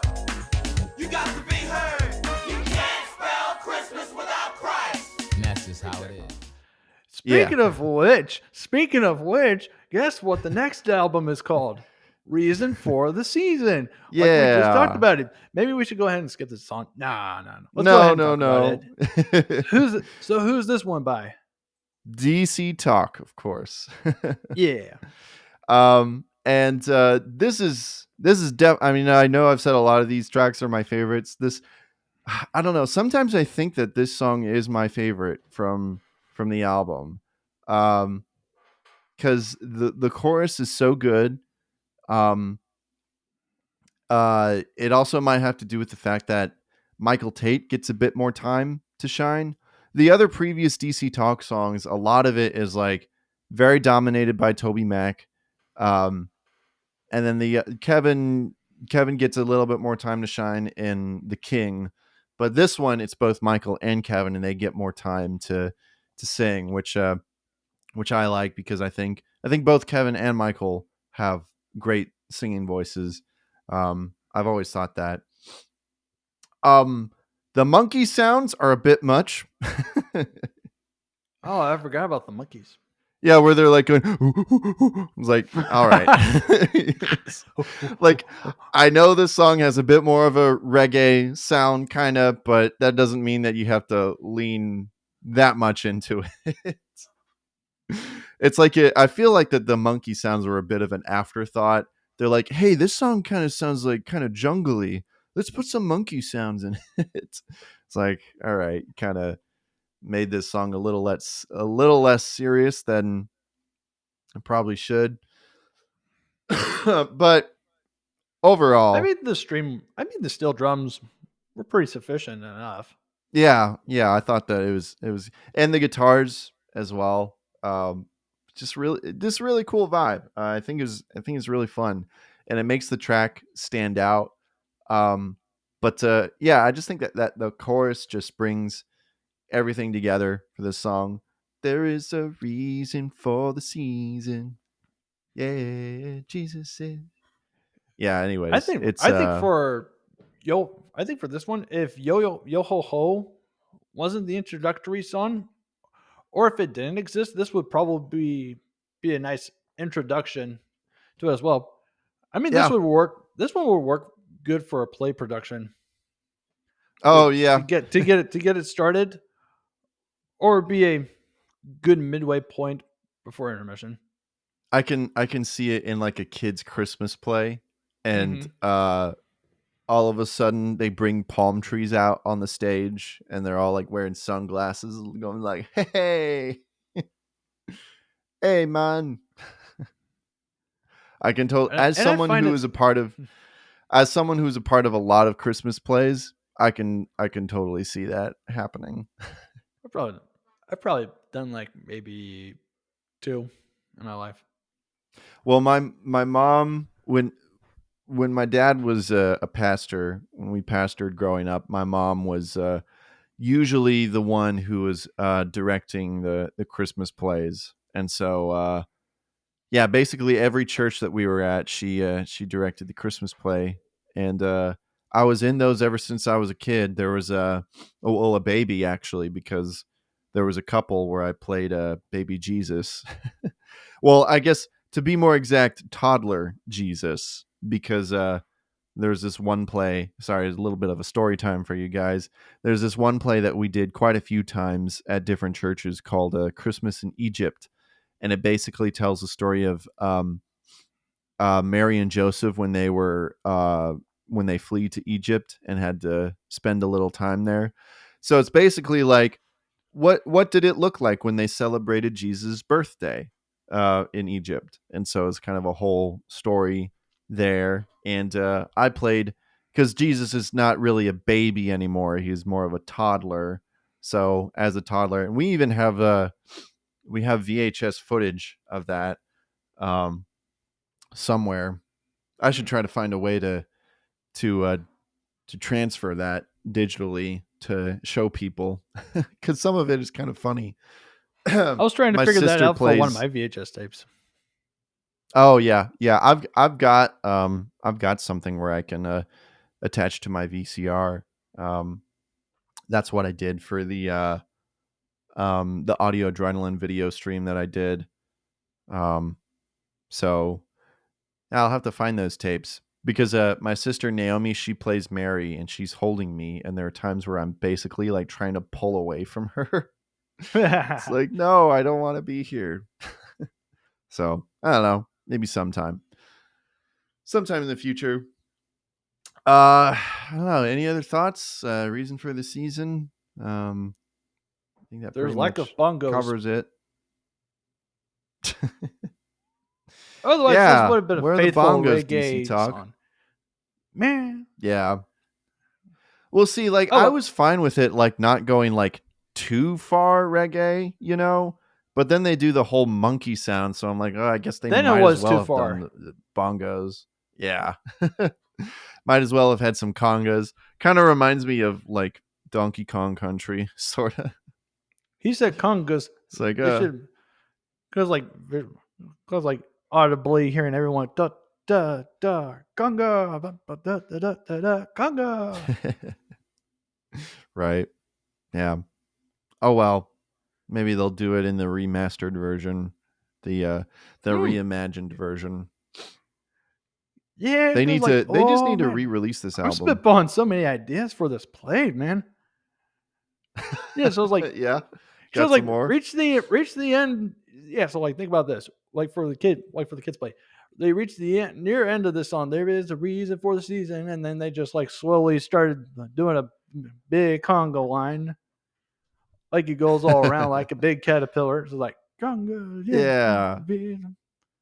Like, man, that would be so fire. Unless someone already did that, someone might have already done it, and Who there's cares? no footage. It's Oh well, yeah. There's no footage, then it's okay. so whatever. It's not like conga lines are copyrighted. Yeah. But yeah, we need to make that. We need to make that happen. Last time I directed a play, it was disastrous, and so I have some PTSD, and I don't know if I ever want to do that again. But at least I would have learned from my mistakes. So maybe we'll make it happen. Anyways, so I guess that's that for A Reason for the Season by DC Talk. There is a reason for the season. Hey, Jesus is the reason. There is a reason for the season. Hey, Jesus is the reason. We'll go into the next track, Winter Wonderland by D-Boy Rodriguez. I gotta say that there's something about this track that makes it seem a little more timeless than the others. There's something about the production and the rapping that helps it sound like not sound like something stuck in the 90s. It's the beat in this one is probably my favorite. Like when those drums kick in, it sounds so good. I love the drum beat in this. does. As someone who is a drummer myself, is like, oh man, this is groovy and it sounds so good. There's just something about it that, and maybe it's the simplicity of the track that makes it seem like it's kind of ahead of its time, sorta. I don't know if you get the same feeling from it. I mean, you're probably listening to it right now. The timelessness, I didn't consider it, but there's always something. We both know it. Staying in pocket is like so essential. The drumming Yeah. is not even funny, Yeah. and I'm like, and when I think about it, I'm like, oh yeah, this will like be one of the best exercise warm up songs I could do. Yeah. I have and I still have a dedicated playlist on my Spotify of like of songs to warm up the drums to. I don't use it as much as I used to anymore. It's also been a couple of weeks since I've played the drums because I've been moving mics all around the room. Huh. Yeah. Yeah, well, if only this song was on Spotify, you could add this to the playlist. Oh no, that's fine. I can play along through here. Yeah. Yeah, I don't I imagine that it's a real kit. It could be a sample cuz samples I'm are thinking often it's a are sample. used more. It could be, but it still sounds great. And also uh D-Boy D-Boy's rapping on this is great too. The flow is great and I love the style. It's a lot more I guess understated than like a lot of the rapping on this album because a lot of the rapping is more like, "Hey, yo, it's the '90s and we're rapping like this." But this one, he's kind of like going more with the flow, you know. I was like, "Hey, I'm not even gonna try to try to replicate it." But yeah, I don't know. There's something about this track that just kind of stands out to me. Um, and it's just a lot of fun. It kind of I love the vibe of it, how it sounds like it's a bunch of people just kind of hanging out and they're listening to this beat and they're like, "Oh, hey, let's start singing Winter Wonderland," you know. Which by the way, it's not a complete cover of Winter Wonderland. It's just the chorus. Um and then Yeah. D-Boy has his own verses, you know, and talks about Christmas and the message of Christmas and all that. Um so yeah. Um I also found out a little bit of history about D-Boy that I wasn't familiar with because obviously I didn't really know who he was. But I was trying to find the lyrics to this track, which by the way, for this album, there's only like a couple of tracks on here that you can find the lyrics to, mostly the DC Talk songs. Um, but when I was trying to find this, I found some information about D-Boy. His real name was Danny Rodriguez, and apparently he was shot and killed in 1990, Oh, which would have whoa. been the year that this album came out. Oh, In yeah. fact, he might have been dead by the time that this album came out. Oh, Uh, uh, whoa. yeah, and no one knows what the motive was. There's speculation that it was just a case of mistaken identity. He might have been mugged. But yeah, apparently some random guy came up to him and shot him, um, which is tragic. Uh, but he was one of the early like pioneers of Christian hip hop, and he had a couple albums. Um, but yeah, so that was very shocking to find out. Um, and he had a couple of hits when it came to Christian hip hop. Um, so yeah, very shocking to find out. It's definitely something that I'd like to look more into his life. It might be something interesting interesting topic for a video or something. Um, but yeah, I'm pretty sure that this album came out after he died because um, it was his death that inspired his sister, Jeannie Rodriguez Lopez, to start rapping, who is actually MCGG, the artist who made the track after this. Oh. The Mary Had a Little Lamb. So, because she wanted to continue on his legacy. Mm. So it's very possible that this came out after he had already died, uh, which is crazy. I don't know. Kind of adds a whole new layer to this song. Um, yeah. Let's see. So, rest in peace, Danny Rodriguez. Sure, he's up in heaven, rapping his heart out. But yeah, I don't know. You have any additional thoughts on it, Nick? This got dark fast. Sorry. I guess I probably should have gotten your thoughts on the song before I dropped that bomb. But hey, I hey, just couldn't I this just works couldn't out. ignore Hey, it. this is good. This is good stuff too. Yeah. I mean, you're in charge of this, so you know a lot more than I do.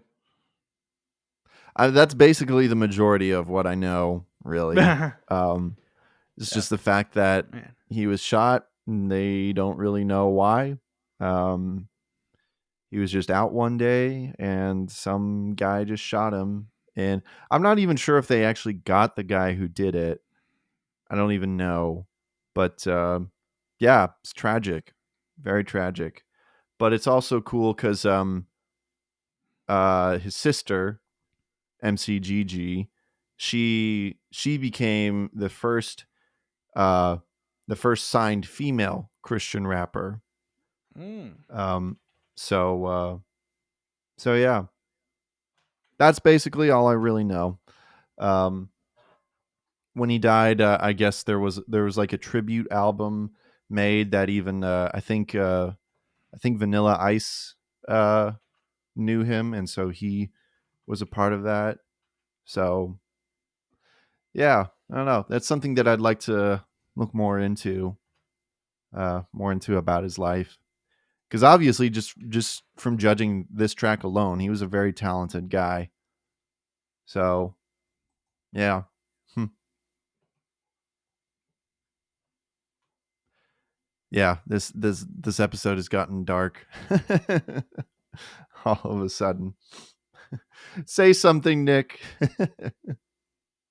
Anyway, this is Mary Had a Little Lamb. You didn't have any more to say about Winter Wonderland? Nope, it was just another good vibe song, like you said. Yeah, I really liked it.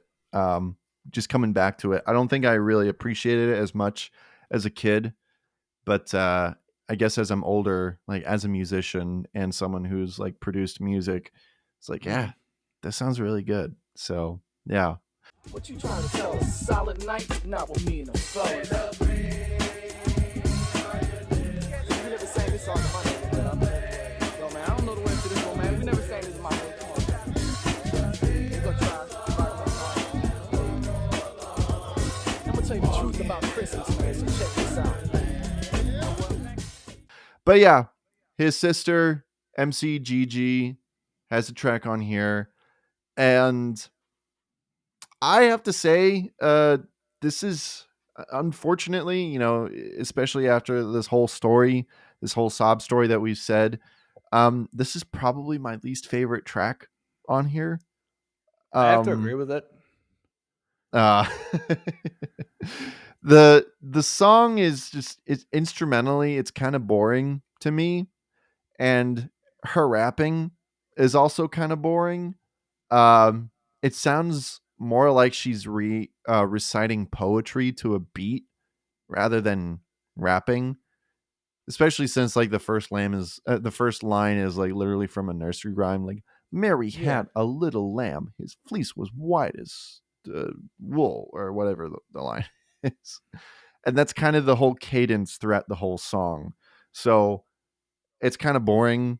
No disrespect though, especially after her whole story with her brother and the fact that she's the first signed female Christian rapper. So much respect to her being a trailblazer. But yeah, this is not my favorite track, and it's, even though after this we have the instrumental tracks, it's kind of a dull way to end the album, you know. Um, What they probably could have done So- was switch around those two last songs, Mary, and then Yeah. let Winter Wonderland be the closing yeah, track. yeah, that would have been good. That would have been a great way to end the album. Since that Especially, that one's a lot more stronger than this song. yeah, it is. Especially since it has like kind of more of a party vibe. It's got more of a, a finale kind of feel to it. Yep, cheesy.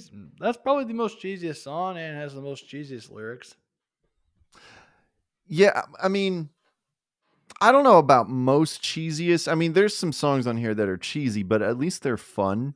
You know, Yeah, this I don't know. I just thought it was boring. But I just hear a lack of depth. yeah, yeah, especially since it's basically just kind of riding on the coattails of a nursery rhyme, and so it doesn't really feel that original, really. Like I know what she's trying to do, saying that, like that Jesus is the lamb. But the thing is that I've heard that comparison before, um, about, like Mary had a little lamb and it was Jesus. Like, oh wow. So it's not really that original to me. Um, so Hmm. so yeah, unfortunately, just not really the brightest gem in this album. So yeah. Mhm. But hey, I mean, at least they bring it back up with the instrumentals of two of our favorite tracks Mhm. with Yo Ho Ho and Drummer Boy. So hey, if you guys want to take those and you want to perform those songs at your church, you can. Yeah. You can do a special number. Back in the day when those were a thing at churches, special numbers. Uh, Churches don't really do that anymore, where they just let a random member of the congregation to perform a song. I don't know if they really did that at your churches growing up, but it was a big thing for Yeah, me. I don't remember seeing any of that at all. Yeah. Well, it's mostly because I participated in it myself. Um, Yeah. my parents being the pastors, they encouraged me to perform a few times as a kid in front of the church. Yeah. But I don't really see that anymore. That might be a good thing. I don't know. Yeah. It's more suited for after hour stuff. Yeah. Yeah. Have your church do like a talent show or something. Yeah. Do a coffee house thing like my church does. Remember that one time that you came over and we did that song with Anna Haney? Yes, I do remember doing that. Yeah. It was a Nickel Creek song. It was like the first and only time I brought out my lap steel guitar. Yeah. Yeah. Yeah, so that's the church that I go to now. I wasn't going to it then, but they do that thing every once in a while. So yeah, leave those for those types of deals. Yeah, I usually go there once a year for their annual garage sale. Oh, real? Oh, okay, yeah. I must have missed you when you were there. What was that? It was probably on a Thursday because that was my day off. Yeah, yeah. It's not like that. I'm hanging out there through the whole time. So For soon people everywhere be praising that little one.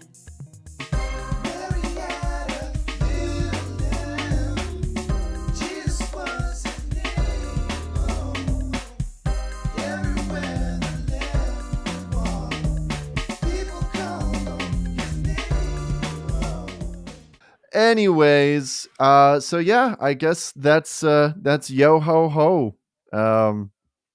Yo Ho Ho. I'm good to go. Um, Thank you for I introducing hope. me to another new world. Yeah. Good. Yeah. Glad we could bring you. I mean, yeah, it's not like early Christian hip hop is something that is not really like outside of when people talk about the early DC Talk albums, Mhm. um the other artists in that world aren't really talked about enough. Um but I remember this album I mean, it was a big part of my Christmases as a kid. So it was fun to revisit this and like actually enjoy it as an adult. Like this isn't just like it's not like cringy, like, oh, I used to listen to this as a kid, but I feel like I found a newfound appreciation for it. So it was a lot of fun. And I'm glad that you enjoyed it, for the most part, and I hope people enjoyed that walk down memory lane.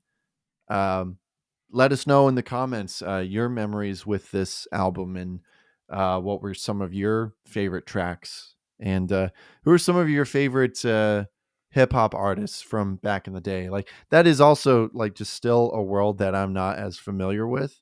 So I'd love to learn more about, you know. So yeah. Yeah, it's kind of interesting that Forefront put this together, because Forefront wasn't specifically just a hip hop record label. They had a bunch of stuff. They had a bunch of alternative and rock and such. Just kind of the whole mixture of, I guess, music that was just going against the grain of Christian music at the time. So yeah, they did a good thing. They don't exist anymore. Forefront is no longer a thing. Uh, but they did this, so that'll probably mean that Yo Ho Ho will never be released on streaming or anything, unfortunately. So for now, it lives on in our hearts and in our memories, and on YouTube. You can find the playlist on YouTube. I'll probably link it in the description, the playlist that we listen to. But and it's pretty good quality too. Pretty good quality uploads. So yeah. Well, any additional thoughts before we close this topic out? Oh, you got. Well, that's pretty much it.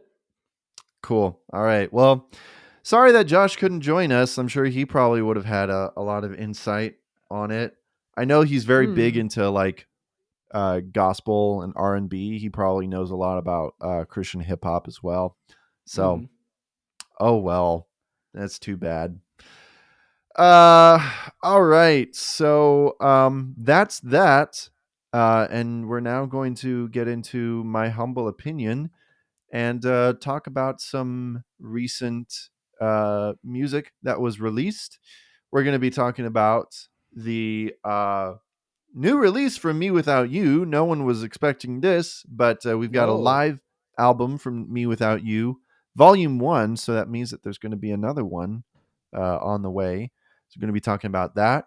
Going to talk about some two new singles from Ronnie Martin, On Christmas Morn and Silvery Trees, and a new Christmas single from Colony House, Y.O.U, and a new track from 21 Pilots for the Arcane TV series, a single called The Line. So that's what we're going to talk about. Let's start off with Me Without You. So Yeah. for those of you who are not familiar, Me Without You disbanded. They were a very, very prevalent band in the like Christian indie alternative scene and the tooth and nail scene, and they disbanded.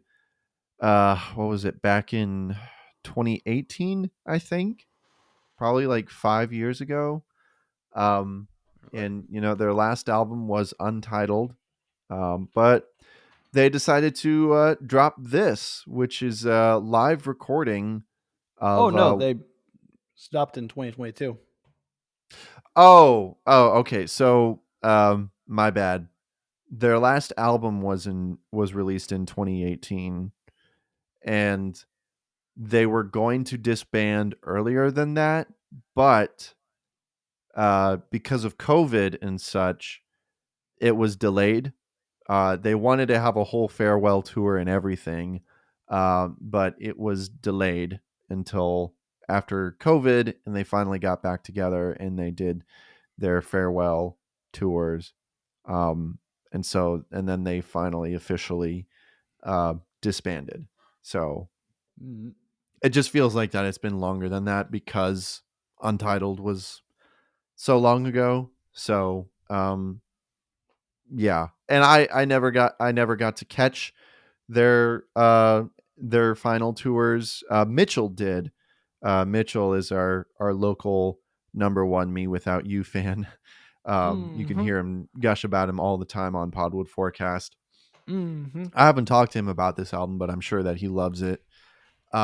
So yeah, this was unexpected, but they released it, and I have to say, I'm not usually a fan of live recordings, just because they can feel so inferior to the original recording. So it's like, why would I listen to this when I could just listen to the original? That sounds so much better, you know? So I'm not always the biggest fan of live recordings, but I have to say, as live albums go, this is pretty fantastic. It sounds great, And there are some tracks on here that I actually think that I like better than the originals, mostly because they do a few tracks uh, from one of their early albums, Catch for Us the Foxes. And um, I like that album, but I've never thought that the production was really that great. It's an older album, and they definitely got better with the quality of their recordings as they went on. And so I always, kind of bemoan the fact that their early recordings are just not as good, in my opinion. But they did a few tracks on here, and they sound great live, and they brought a whole new appreciation for some of those tracks. So yeah, and it's a really interesting but well selected set list. I like the fact that they strayed away from their most well known songs. Like say if you go to their Spotify and their top most streamed songs, they're not on here. Like January 1979 or In a Sweater Poorly Knit or The Fox, the Crow, and the Cookie. They didn't do What? any of those, and they decided to go with still well loved but kind of underrated tracks. And so I thought that was really fun, and that's really fun for like diehard Me Without You fans. Perhaps what they're they even doing. Sorry. Perhaps what they're No, doing go ahead. is. Yeah, perhaps what they are doing for this, for first volume, is going for their underrated songs, and then for volume 2, put in Maybe. all of their best hitters Yeah, of all time. So they could be saving that for volume 2. That's fair. That's just a hypothesis. I haven't Yeah, looked at the comments yet. you But might be right. we might see it. Yeah, I also. Go ahead. Yep. He's trying to say I'm right. I'm like, I don't know if I'll be right. We'll see. So, because like what Clifford didn't mention about this album, and I think they're going to be doing the same thing as well for Volume 2, is that like this is like all of the songs are not from one show. This is like record all the songs are recordings from various shows they've done throughout the Yeah, years, and they sound like a consistent show.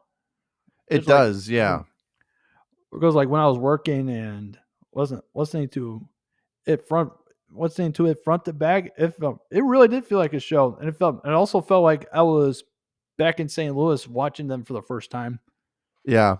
being Oh, did you? being immersed into the wildness Yeah, and their fun time. Yeah, and yes, I have seen them because it was I forgot that you had seen them. I'm yep. jealous. Yeah, because like I can keep because I tell people I only went to that show for Turnover because I was really hyped on them during that time, and there's a couple of people that I talked about the show with. They're like, "Oh, they also got Me Without You. Have you listened to them?" I'm like, "Nope." I'm like, "Oh, I think you're gonna enjoy them." So I was like, I did enjoy them, and like they were the middle act, and then the headliner was Circus Survive.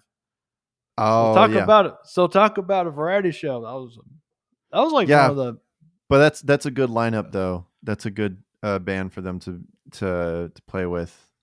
I think I yeah, it remember was. hearing about that tour. Um, but yeah, yeah. Me Without You is another one of those bands that I regret never seeing. I wish that I had gotten tickets to the farewell tour, Oh. but yeah, Me Without You up there with the Chariot. I'm with Clifford on that. I'm like, I only found out about the Chariot right as they were wrapping up. Yeah, yeah. So, which is why I still have 68 on my bucket list to see them. So I hope to see Yeah, them 68 before played in they Chicago quit. last Saturday. Nice. Yeah. See, Up I there. don't really go out to Chicago that much anymore, but I will. I'll make it happen. But yeah, Me Without You. I We regret just need never to do seeing them. we just need to do another group road trip. Last time we did that was 6 years ago, and that was fun. Yeah. Yeah. What was that for again? Was that just going out to Oh Chicago? yeah, it was more for the fun of it.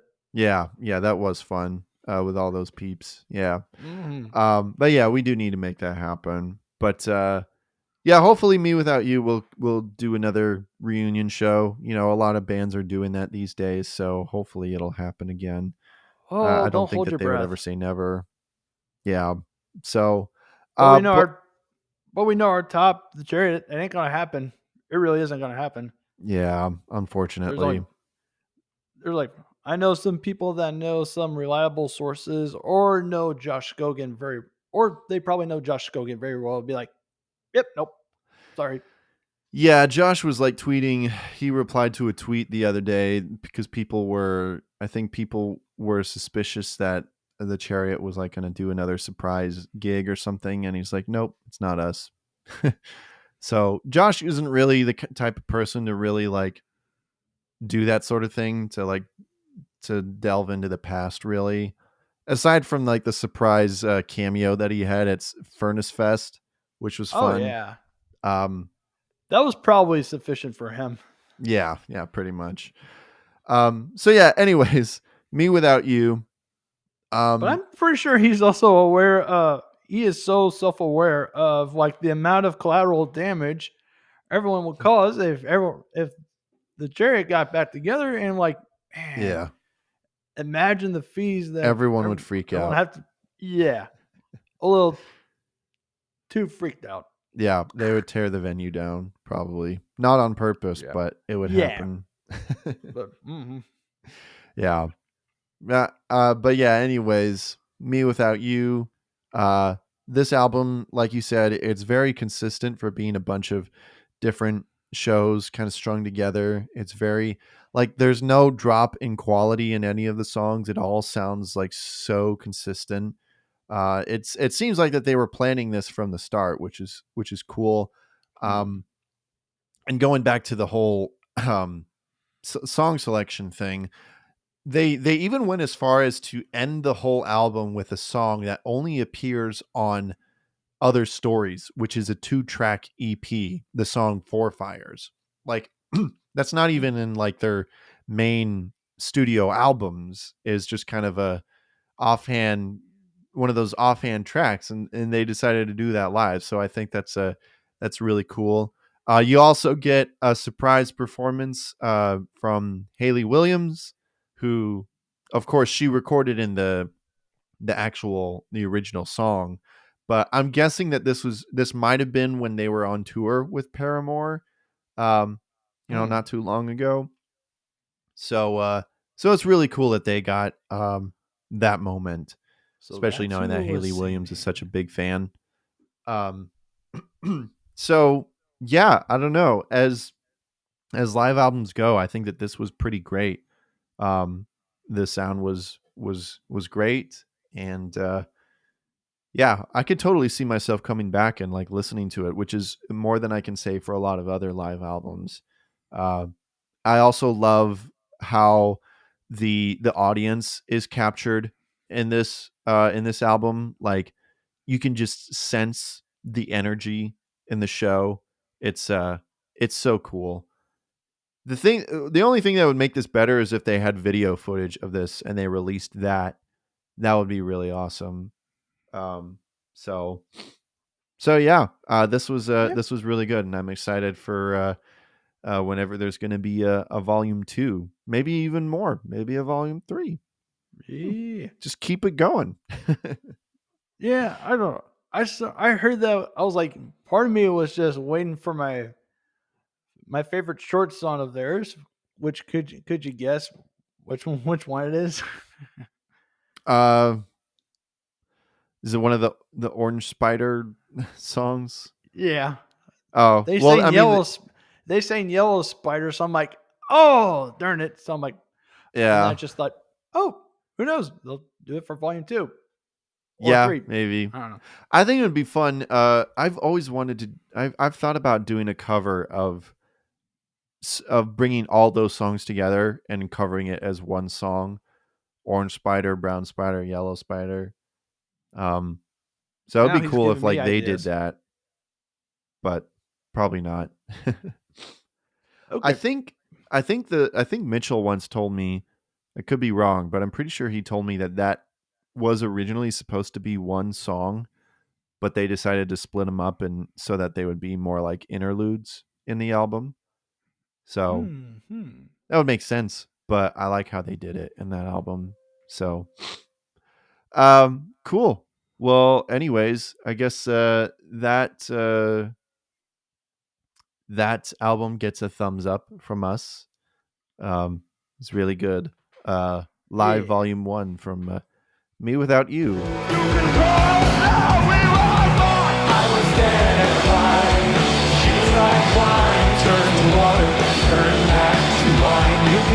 And next up, speaking of Spotify alumni, what the heck am I?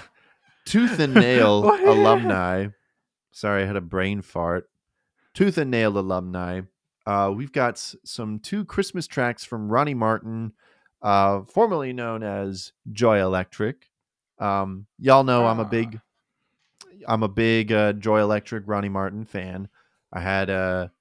I interviewed Ronnie Martin at Audio Feed a couple of years ago, and it was great to get to meet him. Ronnie Martin is I follow him on social media. It's a great, sweet guy. He is big on Christmas. He is like one of the biggest Christmas fans that I've ever known. And that's why And boy, does he go ham on this. Yeah, he does. Like there's a whole J.O.Y Electric Christmas album. I think it was last year or the year before he released a whole Ronnie Martin Christmas album, and he's still making more. And he's also working on his next like non-Christmas album, so I'm really excited about it. So gotta hand it to the guy, big Christmas fan. Yeah. So yeah, these tracks On Christmas Morn and Silvery Trees, I personally don't really have much to say about these tracks except that it's all good holiday fun. As someone who has listened to Ronnie Martin a lot, and his J.O.Y Electric stuff, I've listened to all the Christmas stuff. These tracks are good. But they don't really stand out to me that much amongst the rest of his Christmas catalog. Do you think these would fit like more of background Christmas party tunes? Yeah, definitely, um, definitely for sure. And that's not to say that these are bad or anything, No. because like Ronnie is he's an absolutely talented. He is an inspiration to me um, as a keyboardist and a producer, and like anything that he makes sounds good. His sounds are so creative. But I guess sometimes when it comes to his Christmas stuff, when you've heard one, you've kind of heard them all. Heard them all. Jinx. Yeah. So when it comes to, if you're looking for like a lot of depth in the lyricism, you're not really going to get that.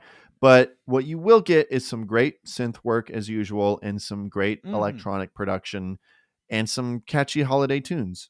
So, what more could you really want? But yeah, I just thought that they were good. What were your overall thoughts, Nick? Makes me feel like warming up my Game Boy. Yep. Yeah, for sure. Gotta love it. I just love his sounds, man. Very very video gamey, and he's never changed. Well, I think because his album, his first album under the Ronnie Martin name, From the Womb of the Morning, is incredible. I think that he has improved in his production. So, but yeah, And like, he's come to think of it, like now that I think a little bit, like I mean, yes, I just listened to these songs, but it just made me think. I'm like, oh, is it like are some of the keys in your song "Disentangle" are inspired by Ronnie? Probably. I don't know if you're not the Not first like entirely, person, but I'm more of sound wise. probably unintentionally, because you're actually not the first person to point that out. Shout out to Jesus Freak Hideout. It was a few episodes ago where they, because my song Disentangled was featured in their compilation album that they came out with recently, and they did a whole episode where all the guests, well, not the guests, all the hosts on the panel were talking about their favorites from there. And Evan Dickens, shout out to Evan Dickens, who is a big Joy Electric fan. He mentioned that as one of his favorites, and he did compare the synth work to Joy Electric, to Ronnie Martin. So I don't think when I recorded that song, I think my bigger inspirations when I was thinking of that song was when I was writing that song was an artist that I've come to love called Petey, and he's got some really good, like, it's like a mixture of synth and rock. And also there's this song from the band Number One Gun called The Victory. I think those were like my two main inspirations behind the song.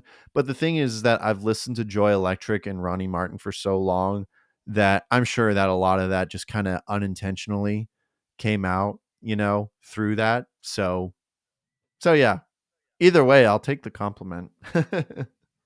Mm-hmm. So, but yeah, sorry, we were talking about my song for a bit, but whatever. But yeah, if Ronnie Martin and Joy Electric fans, I think, will really appreciate this. You can add this to your Christmas playlist, and yeah, I got no problems with it. It's just that it wasn't really mind blowing to me. I'm more excited for his upcoming non-Christmas album that he's working on. So that should be coming out.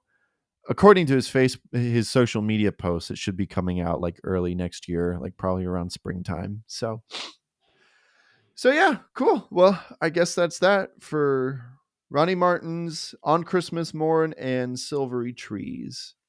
All the world is dawning bright on Christmas morning. And going along with the Christmas theme, we've got a new single from Colony House, Y.O.U. It's not J.O.Y, Journey of Yahweh. In fact, I don't know if the Y.O.U is supposed to stand for anything. I think it just spells you, but I don't know.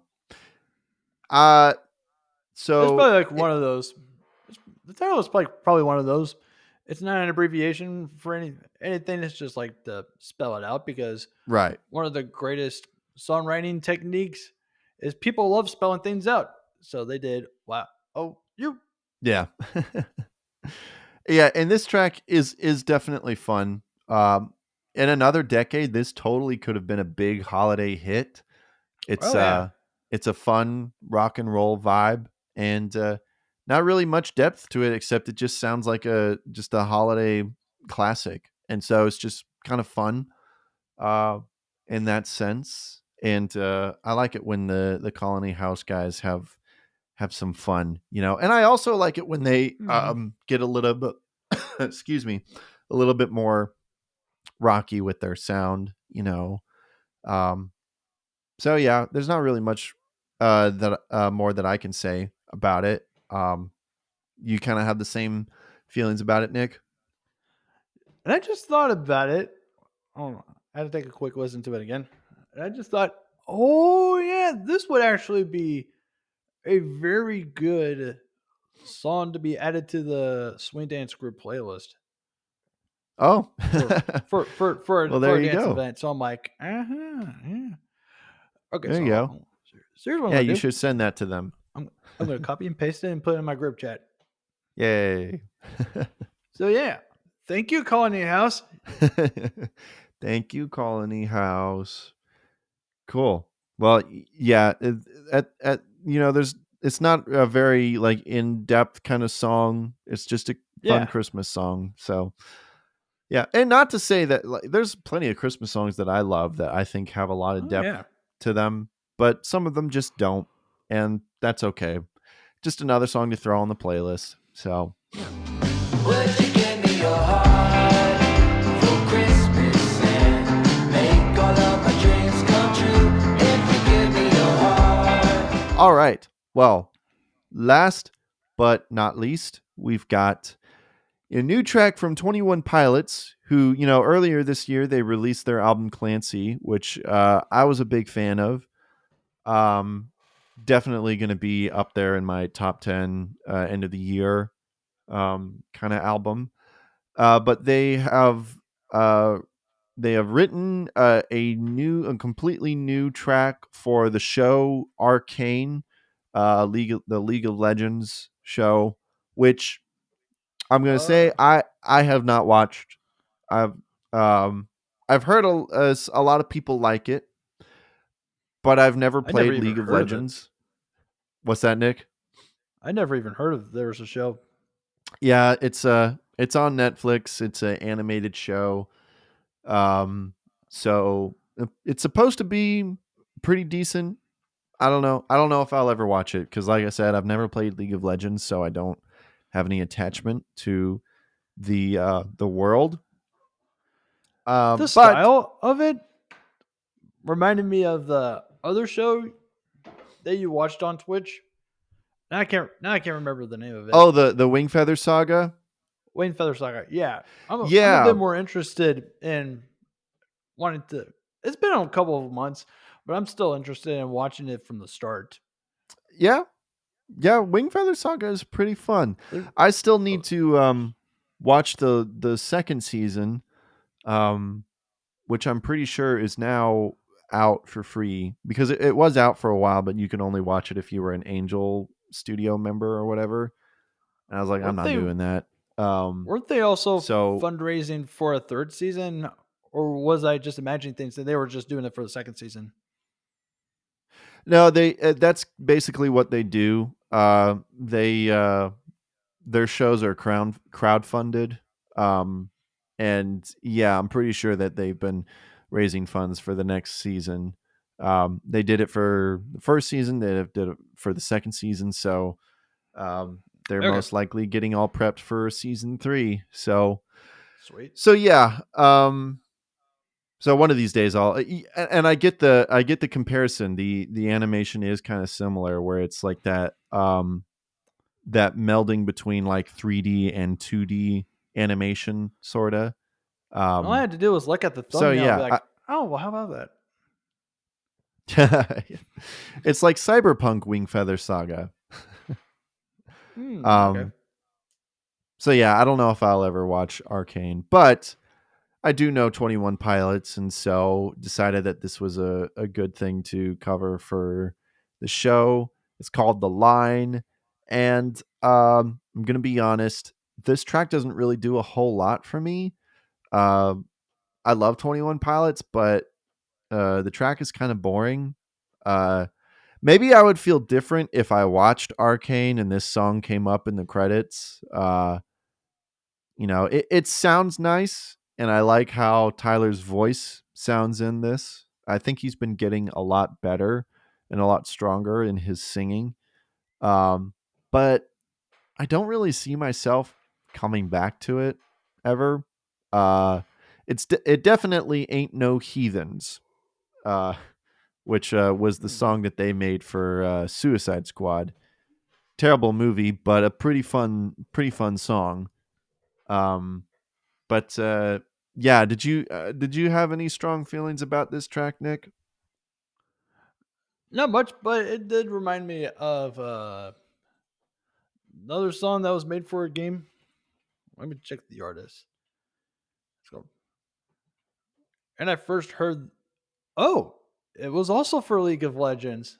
Oh, World's a couple of years ago called Legends Never Die, featuring Against the Current. oh, And I okay. first heard that song through a Twitch, a drummer on Twitch called Mr. Griggles. Is like one of his favorite go to songs.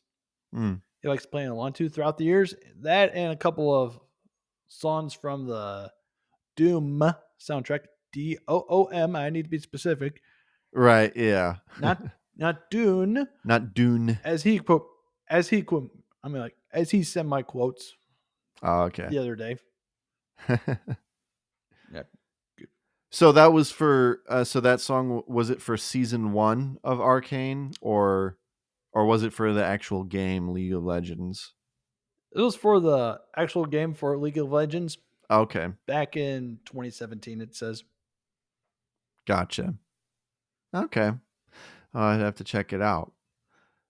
But yeah, so the line, like, it has this nice kind of cinematic feel to it, but it's, I don't know, it doesn't really do a whole lot for me. Um, it's fine, but it's just kind of boring to me.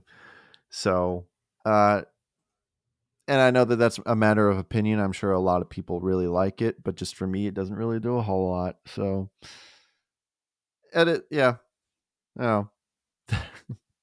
That's basically all I got to say about it. Nothing. It's not terrible, but it's not really for me. So, My body's on the line now. I can't fight this time now. I can feel the light shine. so I guess that's that. That's Yeah, it for. we did it. Oh, we did it. We shared our humble opinions, which that's all they are. They're only opinions. Everyone's got one. So, and that's okay.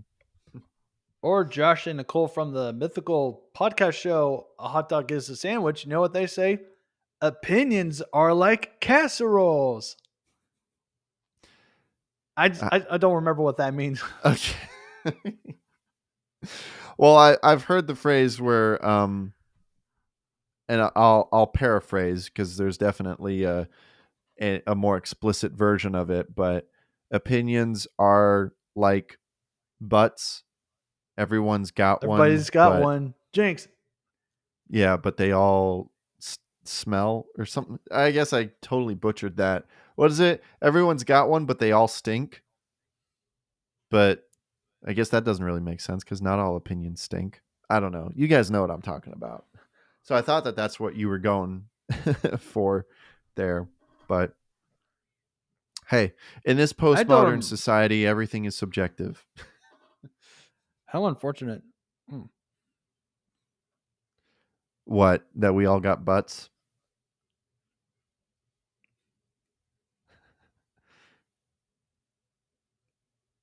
Just no comment. More referring Anyways. to the subjective. Oh, thing. yeah. Yeah.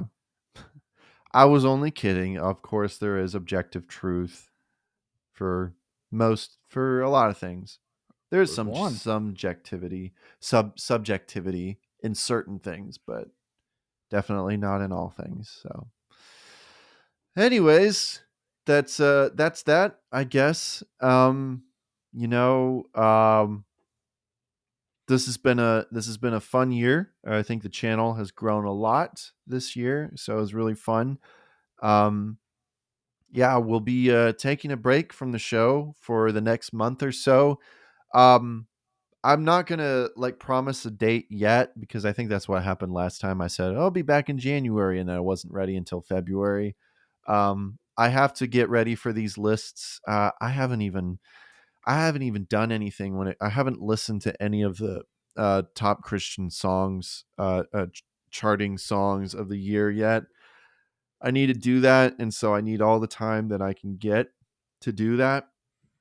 So that's what I'm going to be focusing on for the next month, and the show will be back when it's back, hopefully by January or February, because I also got to get the the albums list together and everything. So hopefully that'll be sooner rather than later.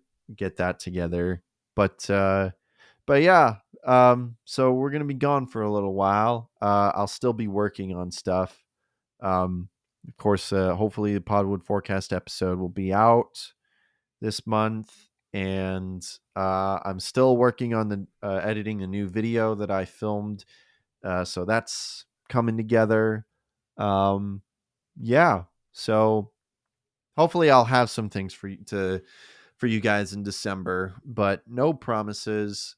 We'll at least be back when we're back, and we'll be starting off with the top 10 worst Christian hit songs of 2024, and hopefully that won't kill me. And from there on, we'll do the best hit songs, and then we'll do the albums list, and then everything will be back to normal. So yeah, we'll see you when we're back. Stick around for those of you guys who are patrons on Patreon. You can go to patreon.com/I'm Clifford today, and you can check out the bonus tracks, which is the show after the show. Basically, is extra material, and I thought it'd be fun if we talked about some of our favorite Christmas music to listen to. And I think Nick also had an idea. I don't know which you wrote something down earlier. Maybe you want to tease that. Well, I was thinking about, because like you were talking about something, you got a text or something on your phone, and I thought, oh yeah, Clifford uses a light phone too, Mhm. and I'm gonna save the rest for the bonus track. Okay, just leave him on that cliffhanger. Mm-hmm. Cool. I like it. I like the way you think. So yeah, we'll be talking about those things in the bonus tracks just for a little bit, and it'll be fun. So check it out, patreon.com/I'm Clifford today. And I'm thinking of some more stuff to do for Patreon. I'll probably be recording some stuff for Patreon too during the month of December, because I want to do some like first reaction, like listening to music, since we won't be reviewing anything from December. So might do that. Either way, check it out. Link in the description. And I think that's it for now. So we hope you guys have a Merry Xmas and a Happy Holidays. No, Merry Christmas. Don't forget, you can't spell Christmas without Christ. So leave the Christ in Christmas. And we'll see you guys next year. And yeah, love you all. Thanks for all the support and the love. Nick, say goodbye to everyone. Toodaloo. All right, see you guys. Bye. Hey, this is Stephen Christian from Amberlin. If you like this video, be sure to leave a like, and also feel free to subscribe to I'm Clifford Today. For those of you listening on Apple Podcasts, make sure to leave a rating and a review. Also, be sure to check out Clifford's Clips and Highlights channel. I'm Clifford Today. If you want to hear more from Clifford, check out his other podcast, Podwood Forecast. And there's always t-shirts and other merch you can buy, so be sure to take a look at that. There are links to everything in the episode description, so thanks for stopping by, and remember, he's Clifford Today, and you're not.